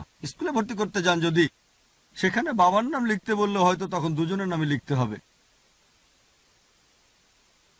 বর্তমানে মনস্তাত্ত্বিকগণ বলেন বাচ্চারা যদি বাবা আর মার নাম না জানে, একজনের অথবা উভয়েরই, তাহলে তাদের বাল্যকালটা ভালো হয় না। এ কারণে আপনারা দেখবেন যে পতিতাদের সন্তানের বাল্যকালটা খুবই খারাপ। মেডিকেল ডাক্তার হিসেবে আমি জানি যে প্রযুক্তির উন্নতি হয়েছে, ডিএনএ পরীক্ষা আছে, যার মাধ্যমে খুব সম্ভাবনা আছে, আমি যতদূর জানি, বাবা মাকে শনাক্ত করা যায়। কিন্তু এটা সম্প্রতি আবিষ্কৃত হয়েছে। যদি বলেন যে এটা 100% সঠিক, কিন্তু ইসলামের অনুমতি নেই। এটাই একমাত্র কারণ নয়, আরো বহু কারণ আছে। যেমন ধরেন, নারীর তুলনায় পুরুষের বহুগামিতার প্রকৃতি জোরালো। শারীরিক যোগ্যতায় একজন পুরুষ একাধিক স্ত্রীর দায়িত্ব নিতে পারে। একজন স্ত্রী কিন্তু একাধিক স্বামীর দায়িত্ব পালন করতে পারে না, কারণ মাসিক ঋতুর সময় তার মানসিক পরিবর্তন দেখা যায়। এ কারণে হাদিস বলছে রজস্রাবের কালে স্ত্রীর প্রতি সদয় হতে হবে। অনেক কিছুই করা যাবে না, আপনি তালাক দিতে পারবেন না। ভেবে দেখেন, এই পরিস্থিতিতে যদি সে একাধিক স্বামীর স্ত্রী হয়, তাহলে সবার দায়িত্ব সে পালন করতে পারবে না। উপরন্তু বিজ্ঞান আমাদের বলছে যে যদি একজন নারীর একাধিক যৌন সঙ্গীত থাকে এবং সবার সাথে মেলামেশা করে থাকে, তখন যৌন সংক্রামক ব্যাধিতে আক্রান্ত হওয়ার সম্ভাবনাটা প্রবল থাকে। ফলে স্বামীরাও সংক্রমিত হবে। এটা পুরুষের ক্ষেত্রে ঘটে না। একজন পুরুষের যদি একাধিক যৌন সঙ্গী থাকে এবং সবার সাথে মেলামেশা করে থাকে, তখন এরকম হয় না। এটা চিকিৎসা বিজ্ঞান। আল্লাহ তার অসীম জ্ঞানে জানেন। এ কারণে আমি উল্লেখ করছি সূরা নিসা অধ্যায় 4 আয়াত নম্বর 24, বিবাহ বন্ধনে আবদ্ধ নারীকে বিয়ে করো না। ষষ্ঠ অভিযোগ বা ভুল ধারণা হচ্ছে ইসলাম পর্দায় রেখে নারীদের অবমূল্যায়ন করে থাকে, হিজাব। এই উত্তরটা নিয়ে আলোচনা করার আগে পটভূমি জানতে হবে। যখন ব্যাবিলনীয় সভ্যতার ইতিহাস পড়ি আমরা দেখি যে কোনো পুরুষ কাউকে হত্যা করলে তার শাস্তির বদলে তার স্ত্রীকে মৃত্যুদণ্ড দেওয়া হতো। আমরা যখন গ্রিক সভ্যতার ইতিহাস পড়ি নারীরা অধিকার বঞ্চিত ছিল, নিপীড়িত ছিল। তারা একটা কাল্পনিক নারীতে বিশ্বাস করত যার নাম ছিল পান্ডোরা, যে সমাজের সকল দুর্ভাগ্যের কারণ ছিল। পতিতাবৃত্তি ছড়িয়ে পড়েছিল। রোমান সভ্যতার ইতিহাস দেখি নারীরা শুধু যৌনতা আর উপভোগের বস্তু ছিল। পতিতাবৃত্তি ও নগ্নতার ব্যাপক প্রসার ছিল। মিশরীয় সভ্যতায় নারীকে ডাইনি ও শয়তানের প্রতীক হিসেবে গণ্য করা হতো। আরব সভ্যতায় কোরআন নাজিল হওয়ার আগে মেয়ে শিশু জন্মালে তাকে জীবন্ত পুঁতে ফেলা হতো। আলহামদুলিল্লাহ সুম্মা আলহামদুলিল্লাহ, কোরআন নাজিল হওয়ার পরে আরব ভূমিতে নিকৃষ্ট কর্মকাণ্ড বন্ধ হয়েছিল, কিন্তু দুর্ভাগ্যবশত এই বর্বরতা এখনো বহু দেশে চলছে, এমনকি ভারতেও, যেখান থেকে আমি এসেছি। ইসলাম নারীর জন্য হিজাবের বিধান দিয়েছে অবমূল্যায়ন নয়, মর্যাদা বৃদ্ধির জন্য। কোরআন এবং নবী মুহাম্মদ সাল্লাল্লাহু আলাইহি সাল্লাম উভয়ই মূলত প্রধান পৃষ্ঠপোষক ইসলামে নারীর মর্যাদা বৃদ্ধি করায়। তারা এমন পথ দেখিয়েছে যে নারীদের অধিকার দেওয়ার পরে ইসলামে নারীর অধিকার বিষয়ে আমার লেকচার দেখতে পারেন। তারা পথও দেখিয়েছে কিভাবে অধিকার রক্ষা করতে হয়। শুধু অধিকার দেওয়া যথেষ্ট নয়, অধিকার রক্ষার উপায়ও দেখিয়েছে। আর হিজাব নারীর মর্যাদাকে সুরক্ষিত করে। অনেক বক্তা হিজাব সম্পর্কে কথা বলে, নারীর জন্য হিজাব, নারীর জন্য, কিন্তু আল্লাহ সুবহানাহু ওয়া তাআলা কোরআনে প্রথমে বলেছেন পুরুষের হিজাবের কথা, তারপর নারীর কথা। আল্লাহ কোরআনে বলেন সূরা নূর অধ্যায় নম্বর 34 আয়াত নম্বর 30, মুমিন পুরুষদের বলো যেন দৃষ্টি নত করে, লজ্জাস্থানের হেফাজত করে। যখনই একজন পুরুষ কোনো নারীকে দেখে এবং কোনো অসৎ চিন্তা, কুচিন্তা তার মাথায় আসে, সে দৃষ্টি নত করবে। একবার এক মুসলিম এক মেয়ের দিকে অনেকক্ষণ তাকিয়েছিল। বললাম, আপনি কি করছেন? ইসলামে তো এটা অনুমতি নেই। তিনি আমাকে বললেন, প্রিয় নবী বলেছেন প্রথমবার দেখা যাবে, দ্বিতীয়বার নিষিদ্ধ। আমি অর্ধেক দেখাই শেষ করিনি। যখন নবী বলেছেন প্রথমবার দেখা যাবে, দ্বিতীয়বার নিষিদ্ধ, তিনি কি বুঝিয়েছেন? তার মানে এই না যে আপনি নারীর দিকে 10 মিনিট ধরে পলক না ফেলে তাকিয়ে থাকবেন আর বলবেন এখনো দেখা আমি শেষ করিনি। রাসূল বুঝিয়েছেন অনিচ্ছাকৃতভাবে যদি কোনো নারীর দিকে চোখ পড়ে যায়, তার সৌন্দর্য উপভোগ করতে আর তাকাবেন না। কোরআনের পরবর্তী আয়াত সূরা নূর অধ্যায় 24 আয়াত 31 নারীর হিজাবের কথা বলছে। কোরআনে আল্লাহ বলেন, মুমিন নারীদের বলো সে যেন দৃষ্টিনত আর লজ্জাস্থানের হেফাজত করে, সৌন্দর্য প্রকাশ না করে, মুখ আর হাতের কবজি বাঁধে এবং মাথার কাপড় দিয়ে ঘাড় ও বুক ঢাকে। এদের ছাড়া যেন সৌন্দর্য প্রকাশ না করে তার স্বামী, বাবা, পুত্র এবং অন্যান্য মাহরাম বা ঘনিষ্ঠ আত্মীয় যাদের সে বিয়ে করতে পারবে না। কোরআন ও সহিহ হাদিসের হিজাবের এই 6টা শর্ত আছে। প্রথম শর্ত হচ্ছে পুরুষের নাভি থেকে হাঁটু পর্যন্ত, আর নারীর পুরো শরীর ঢাকতে হবে, শুধু যেটুকু দেখা যাবে তা মুখমণ্ডল আর হাতের কবজি পর্যন্ত। বাকি 5টা নারী পুরুষ উভয়ের জন্য একই রকম। দ্বিতীয়ত, পোশাক এত আঁটোসাঁটো হবে না যা দেহের আকৃতি বোঝা যায়। তৃতীয়ত, কাপড় এমন স্বচ্ছ হবে না যাতে ভেতরটা দেখা যায়। চতুর্থ, কাপড় এত জাঁকজমকপূর্ণ হবে না যা বিপরীত লিঙ্গকে আকৃষ্ট করে। পঞ্চম, বিপরীত লিঙ্গের পোশাকের মতো এটা হবে না, অবিশ্বাসীদের পোশাকের মতো হবে না। এটা 6 নাম্বার। মূলত হিজাবের এই 6টা শর্ত, এগুলোই প্রধান শর্ত, তবে এগুলোই পূর্ণাঙ্গ হিজাব নয়। পূর্ণাঙ্গ হিজাবের মধ্যে আছে নারীর কথা বলার ধরন, হাঁটার ধরন, নারীর চিন্তা, আচরণের বৈশিষ্ট্য, অথবা পুরুষের কথা বলার ধরন, পুরুষের চিন্তা, পুরুষের আচরণের বৈশিষ্ট্য। আছে অন্তরের হিজাব, চোখের হিজাব, চিন্তার হিজাব। এই সব কিছু মিলেই পূর্ণাঙ্গ একটা হিজাব। আর আমাদের প্রিয় নবী মুহাম্মদ সাল্লাল্লাহু আলাইহি ওয়াসাল্লাম বলেছেন, এটার উল্লেখ আছে সূরা আহজাব অধ্যায় নম্বর 33 আয়াত নম্বর 59, হে নবী বলুন আপনার স্ত্রী ও কন্যাদের এবং বিশ্বাসী নারীদের তারা যখন বাইরে যায় যেন চাদর পরে, এতে করে তাদেরকে চেনা সহজ হবে, ফলে তাদেরকে উত্ত্যক্ত করা হবে না। কোরআন বলছে নারীদের জন্য হিজাবের বিধান দেওয়া হয়েছে যেন তাদের উৎপীড়ন থেকে রক্ষা করা হয়। একটা উদাহরণ দিচ্ছি, ধরেন একেবারে একই রকম পর্যন্ত হাত আর মুখমণ্ডল খোলা অন্যজন পড়েছে। পশ্চিমাদের পোশাক মিনিস্কার্টস বা শর্টস, আর দুজনে ব্রাডফোর্ডের রাস্তা দিয়ে হেঁটে যাচ্ছে, আর সামনের মোড়ে এক বখাটে ওত পেতে বসে আছে মেয়েদের উত্ত্যক্ত করার জন্য। আমি জানতে চাই কোন মেয়েকে উত্ত্যক্ত করবে সে? যে মেয়ে ইসলামী হিজাব পরেছে তাকে, নাকি যে পশ্চিমা পোশাক পরেছে তাকে উত্ত্যক্ত করবে? কাকে উত্ত্যক্ত করবে? কোন মেয়েকে? স্বভাবতই যে পশ্চিমা পোশাক পরেছে তাকে। কোরআন সঠিক কথা বলেছে যে নারীর জন্য হিজাবের বিধান দেওয়া হয়েছে যা তাকে উৎপীড়ন থেকে রক্ষা করে। এরপর ইসলামিক শরিয়া বলছে যদি কেউ ধর্ষণ করে তার শাস্তি মৃত্যুদণ্ড। অমুসলিমরা বলে মৃত্যুদণ্ড। এই বিজ্ঞান ও প্রযুক্তির যুগে ইসলাম বর্বর ধর্ম, জীবনের এখানে কোনো মূল্যই নেই। কিন্তু আমি যখন প্রশ্ন করি, এই প্রশ্নটা হাজারো অমুসলিমকে আমি করেছি যে স্রষ্টা না করুক কেউ আপনার মাকে ধর্ষণ করলো, আর আপনি বিচারকের আসনে বসে আপনার সামনে ধর্ষককে হাজির করা হয়েছে, আপনি তাকে কি শাস্তি দিবেন? বিশ্বাস করেন তাদের 100 ভাগই বলেছে যে তাকে মৃত্যুদণ্ড দেব। কেউ কেউ বলেছে তাকে নির্যাতন করে মেরে ফেলবো আমরা। তাহলে কেন এই দ্বিমুখী নীতি?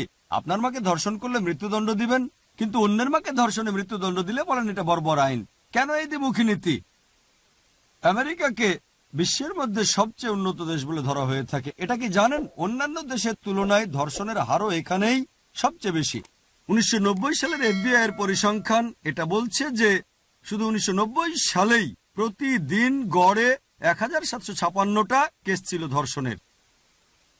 ইউএস ডিপার্টমেন্ট অব জাস্টিসের ক্রাইম ব্যুরোর পরিসংখ্যান অনুযায়ী 6 বছর পরে 1996 সালে প্রতিদিন গড়ে 2713টা কেস ছিল ধর্ষণের।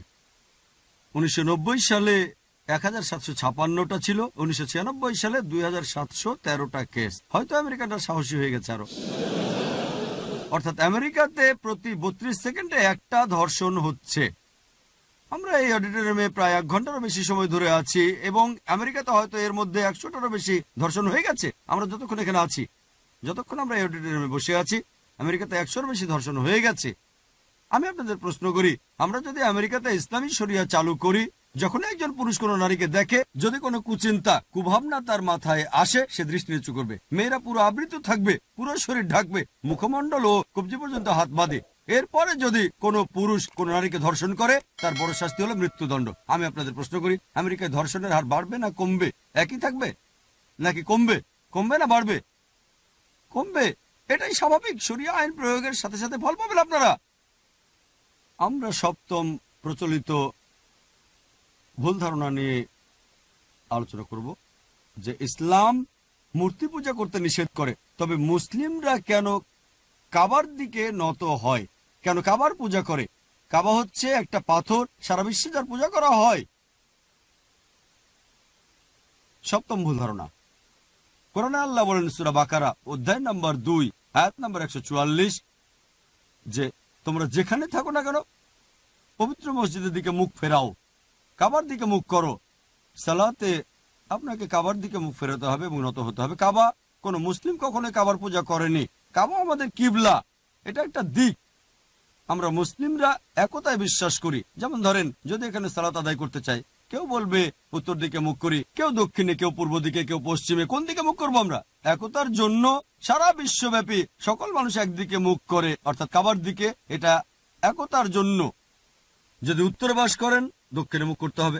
দক্ষিণে থাকলে উত্তরে মুখ করতে হবে। পূর্ব দিকে থাকলে পশ্চিমে, আর পশ্চিম দিকে থাকলে পূর্ব দিকে। আর মুসলিমরাই প্রথম যারা 1154 সালে এঁকেছিল পৃথিবীর মানচিত্র। আল ইদ্রিসি হলেন প্রথম ব্যক্তি যিনি পৃথিবীর মানচিত্র এঁকেছেন। আরো অনেকে এই মানচিত্র এঁকেছিল। আলহামদুলিল্লাহ, কাবা ছিল কেন্দ্রে। পরবর্তীতে পশ্চিমারা এসে মানচিত্রটা ঘুরিয়ে দিল উত্তর মেরুর উপরে আর দক্ষিণ মেরুর নিচে। তবুও আলহামদুলিল্লাহ কাবা কেন্দ্রেই আছে। মুসলিমরা যখন হজ করতে বা উমরা করতে যায়, আমরা তাওয়াফ করি, কাবার চতুর্দিকে প্রদক্ষিণ করি। কেন এটা করি? আমরা এটা করি কারণ আল্লাহ সুবহানাহু ওয়া তাআলার আদেশ। আমরা যৌক্তিকভাবে যদি দেখি তাহলে দেখতে পাই প্রত্যেক বৃত্তেরই একটা কেন্দ্র আছে। যখন কাবার চতুর্দিকে প্রদক্ষিণ করি, আমরা সাক্ষ্য দিচ্ছি যে আল্লাহ সুবহানাহু ওয়া তাআলা একজনই। আর হযরত ওমর রাদিয়াল্লাহু আনহু, আল্লাহ তাকে শান্তিতে রাখুন, ইসলামের দ্বিতীয় খলিফা বলেছেন, এটা আছে সহিহ বুখারীতে 2য় খণ্ড, বুক অব হজ, অধ্যায় নম্বর 56, হাদিস নম্বর 675। হযরত ওমর রাদিয়াল্লাহু আনহু বলেছেন, তিনি হাজরা আসওয়াদ বা কালো পাথরকে বুঝিয়েছেন, এই কালো পাথরটা আমার কোনো উপকার অথবা কোনো ক্ষতি করতে পারে না। যেহেতু রাসূলকে চুমু খেতে দেখেছি, তাই আমি চুমু খাচ্ছি। এই কালো পাথরটা আমার কোনো উপকার অথবা আমার কোনো ক্ষতি করতে পারে না। এই কথাটা প্রমাণ করছে যে মুসলিমরা আমরা কাবার পূজা করি না। আর ইতিহাসের দিকে তাকালে আমরা দেখি যে রাসূলের সময় অনেক সাহাবা তারা কি করতেন? তারা কাবার উপর দাঁড়িয়ে আজান দিতেন, সালাতের আহ্বান। আমি আপনাদের প্রশ্ন করি, কোন মূর্তি পূজারী কি মূর্তির উপর দাঁড়ায় যে মূর্তি সে পূজা করে? এটা করবে? এটাই যথেষ্ট যে আমরা মুসলিমরা কখনোই কাবার পূজা করি না। সংক্ষিপ্ত সময়ের কারণে ইনশাল্লাহ আমি আর একটার উত্তর দেব, ভুল ধারণা দূর করা। আমার মনে হয় এটা তালিকায় 9 নাম্বার। অনেক অমুসলিম বলে যে ইসলাম ধর্মটা হচ্ছে সবার জন্য, সমগ্র মানবতার জন্য। তাহলে ইসলাম কেন অমুসলিমদের মক্কা ও মদিনায় প্রবেশে বাধা দেয় পবিত্র শহরগুলোতে? উত্তর হচ্ছে প্রত্যেক দেশেরই ক্যান্টনমেন্ট এলাকা আছে, আপনারা এটা সবাই জানেন। আপনি ওই দেশের নাগরিক হওয়া সত্ত্বেও নিষিদ্ধ এলাকায় প্রবেশের অনুমতি আপনার নেই, অর্থাৎ ক্যান্টনমেন্ট এলাকায়। আমি ভারতের নাগরিক, কিন্তু ক্যান্টনমেন্টে আমি প্রবেশ করতে পারি না। যদিও বলে আমি ভারতের নাগরিক, তারা বলবেন না, শুধুমাত্র যারা দেশের প্রতিরক্ষার কাজে নিয়োজিত আছে, মিলিটারিতে যুক্ত, কেবল তারাই এখানে প্রবেশ করতে পারে। একইভাবে মক্কা ও মদিনা দুটো পবিত্র নগরী, ইসলামের ক্যান্টনমেন্ট এলাকা। শুধুমাত্র যেসব মানুষ ইসলামের জন্য বাঁচতে ও মরতে ইচ্ছুক, কেবল তারাই অনুমতিপ্রাপ্ত। তাছাড়া যে দেশে আপনি যাবেন আপনার ভিসা লাগবে, আর ভিসা পেতে হলে দেশের শর্ত পূরণ করতে হবে। শর্ত পূরণ না করলে ভিসা হবে না। যেমন ধরেন, কয়েক বছর আগে আমি যখন সিঙ্গাপুরে যাই, ইমিগ্রেশন ফর্মে উল্লেখ ছিল যে মাদক চোরাকারবারির মৃত্যুদণ্ড। যদি মাদক সহকারে ধরা পড়েন, শাস্তি মৃত্যুদণ্ড। বলতে পারি না যে মৃত্যুদণ্ড তো বর্বর আইন, নিয়ম মানবেন না তো প্রবেশ করবেন না। ওই দেশে প্রবেশ করতে নিয়ম মানতেই হবে। আমেরিকায় প্রবেশ করতে গেলে কিছু প্রশ্নের উত্তর দিতে হবে। 9/11-এর পরে এটা আরো কঠিন হয়েছে। তা যদি শর্ত পূরণ না করেন, ভিসা পাবেন না।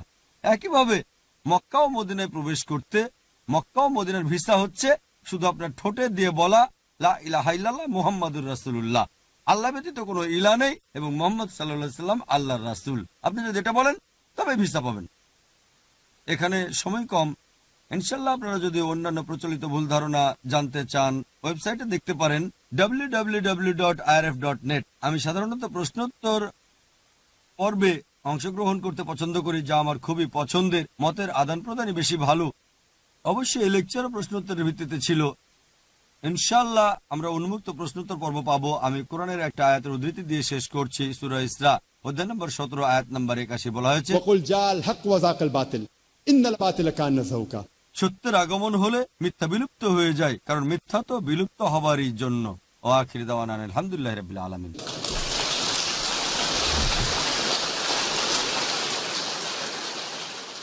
যারা প্রশ্ন করতে চান তারা একটা লাইনে দাঁড়ান, তাহলে প্রশ্নকারীদের সংখ্যাটা অনুমান করতে পারবো। আপনারা মাঝখান থেকে এখানে এসে লাইনে দাঁড়াতে পারেন। হ্যাঁ ভাই। আসসালামু আলাইকুম। আসসালাম। আমার নাম আকবর সিদ্দিক এবং আমি ধর্মান্তরিত। আর আমি আপনাকে প্রশ্ন করতে চাই যে আল্লাহ সুবহানাহু ওয়া তাআলা সূরা জুমারে বলেন, সূরা জুমার তিনি বলেন যে ইন্নাল্লাহা ওয়া মালাইকাতাহু ইউসাল্লু আলান নবী, যে আল্লাহ সুবহানাহু ওয়া তাআলা ও তার ফেরেশতারা হযরত মুহাম্মদ মুস্তাফা সাল্লাল্লাহু আলাইহি ওয়াসাল্লামের উপর দরুদ ও সালাম প্রেরণ করেন। আল্লাহ সুবহানাহু ওয়া তাআলার দৃষ্টিতে মুহাম্মদ মুস্তাফা সাল্লাল্লাহু আলাইহি ওয়াসাল্লামের প্রকৃতি কেমন? ভাই প্রশ্ন করলেন, কোরআনের একটা উদ্ধৃতি দিলেন আর বললেন সূরা জুমার থেকে। আমার যদি ভুল না হয় এটা সূরা আহজাব অধ্যায় নম্বর 33 আয়াত নম্বর 56, যে আমাদের সালাম পাঠাতে হবে ফেরেশতা এবং আমাদের সবাইকে মুহাম্মদ সাল্লাল্লাহু আলাইহি ওয়াসাল্লামের উপর সালাম পাঠাতে হবে। ভাই আপনি প্রশ্ন করলেন যে নবী মুহাম্মদ সাল্লাল্লাহু আলাইহি ওয়াসাল্লামের প্রকৃতি কেমন ছিল। ভাই নবী মুহাম্মদ সাল্লাল্লাহু আলাইহি ওয়াসাল্লামের প্রকৃতি হচ্ছে তিনি আল্লাহ সুবহানাহু ওয়া তাআলার নবী, মানব জাতির প্রতি প্রেরিত, আল্লাহ সুবহানাহু ওয়া তাআলার সর্বশেষ ও চূড়ান্ত নবী। প্রকৃতিগতভাবে তিনি মানুষ ছিলেন, আপনার আমার মতোই। হ্যাঁ মানুষ, কিন্তু একজন আদর্শ মানব। তিনি মানুষ, হ্যাঁ মানুষ হিসেবে আপনার আমার মতোই, কিন্তু গুণাবলী ও মর্যাদায় আমাদের চেয়ে অনেক উপরে তিনি। মানুষ ছাড়া কিছুই নন, তবে সর্বশ্রেষ্ঠ আদর্শ মানব। যেমন কোরআন আল্লাহ বলেন সূরা কালাম অধ্যায় নম্বর 68 আয়াত নম্বর 4, নিশ্চয়ই তুমি মহান চরিত্রের সর্বোচ্চ স্থানে উন্নীত।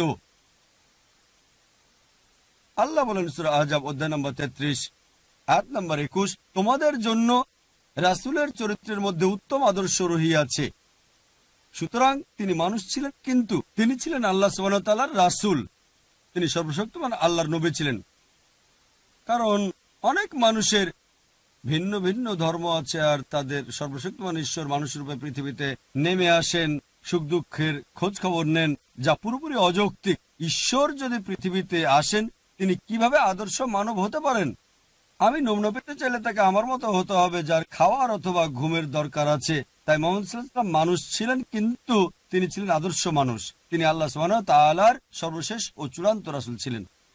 তিনি সকল নবীর মধ্যে সর্বশেষ নবী ছিলেন, যেমন পবিত্র কোরআনে আল্লাহ বলেছেন সূরা আহজাব অধ্যায় নম্বর 33 আয়াত নম্বর 40, মা কানা মুহাম্মাদুন আবা আহাদিম মির রিজালিকুম ওয়ালাকিন রাসূলুল্লাহ ওয়া খাতামুন নবিয়্যিন ওয়া কানা আল্লাহু বিকুল্লি শাইইন আলিমা। নবী মুহাম্মদ সাল্লাল্লাহু আলাইহি সাল্লাম তোমাদের মধ্যে কোনো পুরুষের পিতা নয়, কিন্তু আল্লাহর রাসূল এবং সর্বশেষ নবী। আল্লাহ সর্ববিষয়ে জ্ঞাত। তাই আমাদের বুঝতে হবে যে নবী মুহাম্মদ সাল্লাল্লাহু আলাইহি সাল্লাম নবীদের শ্রেণীর অন্তর্ভুক্ত আল্লাহর রাসূল, যিনি মানবের মধ্যে শ্রেষ্ঠ মানব। আমাদের মতো সাধারণ মানুষদের চেয়ে নবীগণ বেশি বিপদ ও পরীক্ষার সম্মুখীন হয়েছেন। এর কারণ তাদের পদমর্যাদা, আর আল্লাহ পদ দিয়েছিলেন এবং এতে বিপদ ও পরীক্ষা তো থাকবেই। মুহাম্মদ সাল্লাল্লাহু আলাইহি ওয়াসাল্লামের একটা হাদিস আছে যে সাধারণ মানুষের চেয়ে নবী, রাসূল এবং আম্বিয়াগণ সর্বাধিক বিপদ ও পরীক্ষার সম্মুখীন হয়েছেন। তাই তিনি এক আদর্শ মানব ছিলেন। তিনি ছিলেন শ্রেষ্ঠ আদর্শ, কিন্তু মানুষ তিনি বাশার। আলহামদুলিল্লাহ সুম্মা আলহামদুলিল্লাহ, আল্লাহ সুবহানাহু ওয়া তাআলার পরে যাকে আমরা ভালোবাসি, অনুসরণ করি আর তার জন্য মরতে পারি, তিনি মুহাম্মদ সাল্লাল্লাহু আলাইহি ওয়াসাল্লাম। কিন্তু তিনি আল্লাহ সুবহানাহু ওয়া তাআলার রাসূল এবং আদর্শ মানব। আশা করি উত্তরটা পেয়েছেন। এক বোন প্রশ্ন করেছেন, বহু বিবাহ সম্পর্কে অনেক প্রশ্ন আছে এবং প্রশ্ন হচ্ছে, আল্লাহর লিখিত ভাগ্য মেনে নিতে বিবাহিতা নারী কিভাবে উৎসাহিত হতে পারে যে আমি অন্য স্ত্রী গ্রহণ করবে, সে তার স্বামীর জন্য অন্য স্ত্রী গ্রহণ করাকে মেনে নিতে পারবে? বোন প্রশ্ন করলেন যে নারী কিভাবে তার স্বামীর অন্য স্ত্রী গ্রহণ করাকে মেনে নিতে পারে, যা আমি আমার উত্তরে বিস্তারিত আলোচনা করেছি। ইসলাম কেন বহু বিবাহকে অনুমতি দেয় তার কারণও বলেছি, অর্থাৎ পুরুষের একাধিক স্ত্রী নারী কিভাবে মেনে নিতে পারে। তিনি ভালো মুসলিমা হলে এবং প্রয়োজন থাকলে, আর তিনি যদি মনে করেন যে প্রত্যেক পুরুষের দ্বিতীয় স্ত্রী আবশ্যক নয়, এটা আবশ্যক নয়, কিন্তু স্ত্রী যদি মনে করেন দ্বিতীয় স্ত্রী স্বামীর দরকার, তবে স্ত্রীর উচিত অনুমতি দেওয়া, এটা গ্রহণযোগ্য। আর স্ত্রী যদি মনে করেন সমাজের জন্য এটা দরকার। কিন্তু দুর্ভাগ্যবশত আমরা সমাজে যা দেখি, আমি উপদেশ দিচ্ছি না যে প্রত্যেক মুসলিমের একের অধিক স্ত্রী থাকা দরকার, এটা সম্ভব না, কারণ এটা হলে পুরো অনুপাতটা উল্টে যাবে। যদি প্রয়োজন হয় তবে ঠিক আছে। আমি লেকচারে বলেছি মাঝে মাঝে কিছু পুরুষ অতি কামুক হয়ে থাকে, কিন্তু পশ্চিমা সমাজে স্বামীর বিয়ের বাইরে মেলামেশায় স্ত্রী কিছুই মনে করে না। 5 জন 10 জন 20 জন কোনো সমস্যা নেই, কিন্তু মাত্র একজন বৈধ স্ত্রী হলে সহ্য করতে পারে না। তাই আপনি যদি স্বামীর প্রয়োজন অনুভব করেন আর সে যদি ভালো হয় ইত্যাদি, এটা গ্রহণযোগ্য। একজন বৈধ স্ত্রী প্রয়োজন থাকলে এবং স্ত্রীকে তার অধিকার দিলে উপপত্নী থাকার চেয়ে ভালো, যা সমস্যার কারণ হতে পারে, রোগের সৃষ্টি হয়ে স্ত্রীকেও আক্রান্ত করতে পারে। আর মূলত এটাতে কোরআনের অনুসরণ করা হচ্ছে না। আশা করি উত্তরটা পেয়েছেন। আসসালামু আলাইকুম। এক নাস্তিক এ প্রশ্নটি করেছেন এবং তার পক্ষ থেকে আমি আপনাকে প্রশ্নটি করছি। তাওরাত, বাইবেল ও কোরআন অনুযায়ী যদি একজন সত্যিকারের স্রষ্টা থাকে, তবে কেন প্রতিটি গ্রন্থই একই ধর্মের মধ্যে ঘৃণা বিদ্বেষ সৃষ্টি করে? এই প্রশ্নটি একজন নাস্তিক করেছেন। ভাই বললেন স্রষ্টায় অবিশ্বাসী এক নাস্তিকের প্রশ্ন। যদি প্রত্যেকে এক স্রষ্টায় বিশ্বাস করে, তবে একই ধর্মে কেন এত ঘৃণা বিদ্বেষ?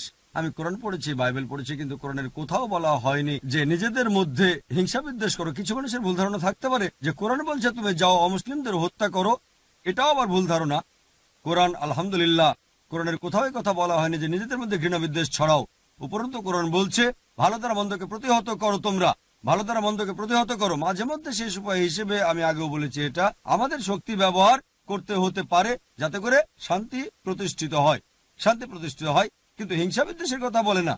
কোরআন ঘৃণা বিদ্বেষের কথা বলে না যে আপনি ঘৃণা করবেন, হোক এক মুসলিম অন্য মুসলিমকে অথবা কোনো মুসলিম অমুসলিমকে ঘৃণা করা। বিষয়টা এমন না। কোরআন বলছে অমুসলিমদের কাছে আপনাকে বাণী পৌঁছাতে হবে। আল্লাহ হিদায়াত দিলে আলহামদুলিল্লাহ।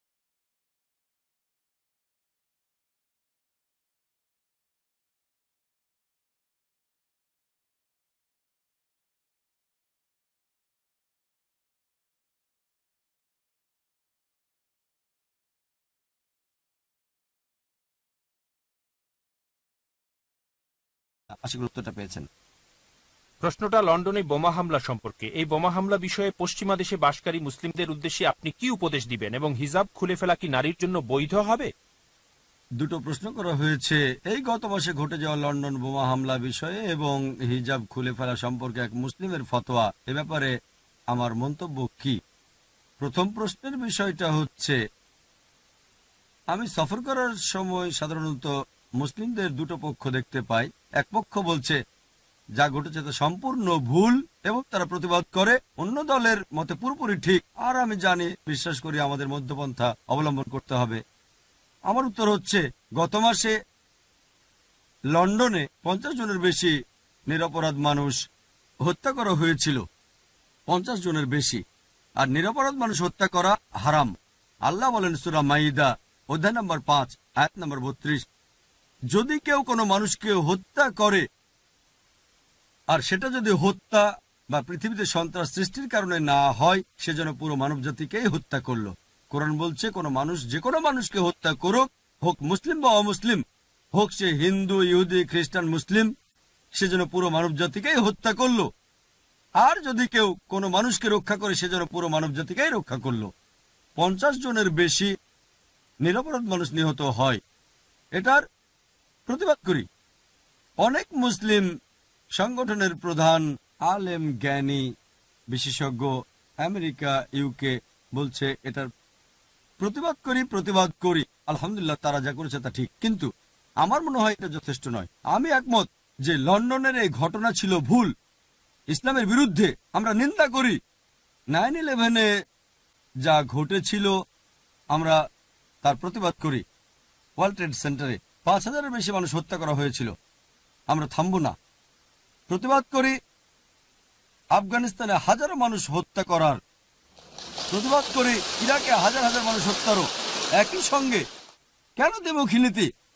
গুজরাটে হাজারো মানুষ হত্যার আমরা প্রতিবাদ করি। দুর্ভাগ্যজনক হচ্ছে আমরা মুসলিমরা কাপুরুষে পরিণত হয়েছি। আমি এই শব্দটা ব্যবহার করতে চাইনি। আমরা সাহস হারিয়েছি আর হয়েছি কাপুরুষ। কেন কেন ভীত সন্ত্রস্ত? ভুল তো ভুলই, প্রতিবাদ করি। কেন দ্বিমুখী নীতি? কেন দ্বিমুখী নীতি? আসলে জানি না কারা এটা করেছে। আমরা জানি না কারা এটা করেছে, তাহলে মিডিয়া কেন এই অপপ্রচার করছে? ইসলাম সন্ত্রাসবাদ, মুসলিম সন্ত্রাসবাদ। দেখেন আইআরএতে যা ঘটেছিল, আইরিশ, আচ্ছা কে এটাকে ক্যাথলিক সন্ত্রাসবাদ বলে? তারা তো ক্যাথলিক ছিল, এটা ক্যাথলিকবাদ। তাদেরকে ক্যাথলিক সন্ত্রাসবাদ বলা হয় না। কোনো মুসলিম করলেই সেটা মুসলিম সন্ত্রাসী হয়ে যায়। মুসলিম সন্ত্রাসী তারা সমাজের কুলাঙ্গারদের ধরে নিয়ে গিয়ে তাদের এমন ভাবে প্রচার করে যেন তারা আদর্শ মুসলিম।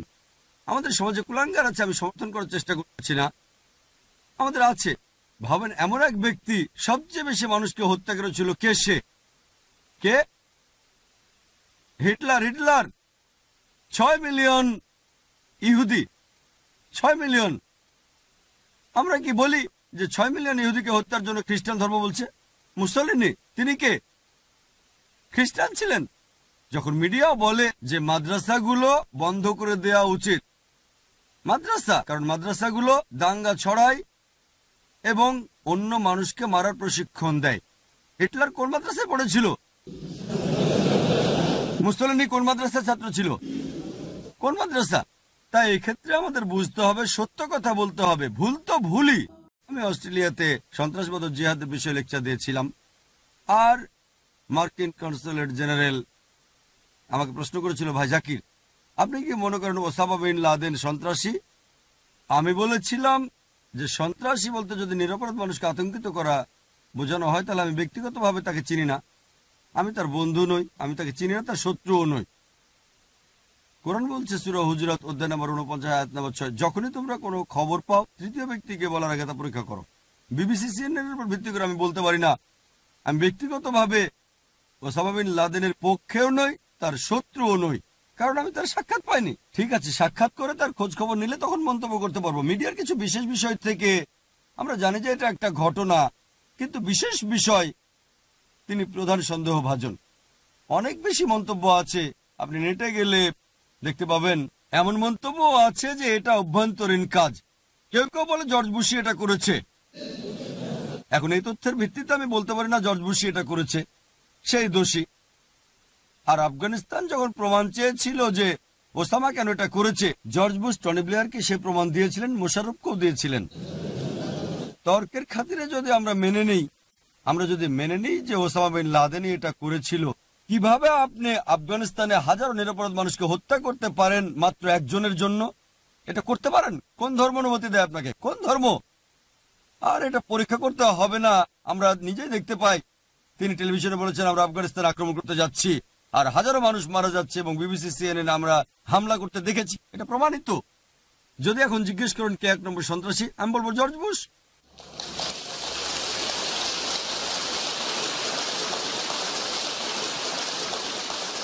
এরপর অস্ট্রেলিয়ার সংবাদপত্রে শিরোনাম হয়েছিল যে ডাক্তার জাকির নায়েক নিজেকে মৌলবাদী মুসলিম এবং জর্জ বুশকে 1 নম্বর সন্ত্রাসী বলেছেন, শিরোনাম হয়েছিল।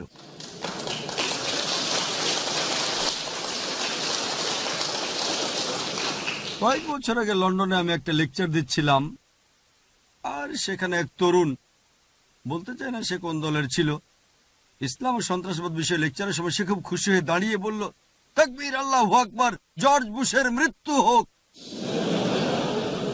তার কিছু সমর্থকও ছিল। আমার লেকচারটাই শেষ।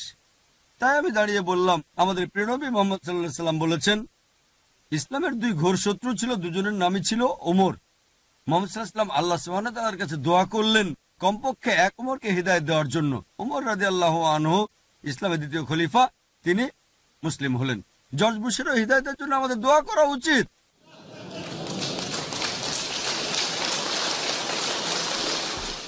মুসলিমদের সমস্যা হলো মুখ খুলি, কিন্তু কিভাবে খুলতে হয় সেটা জানি না।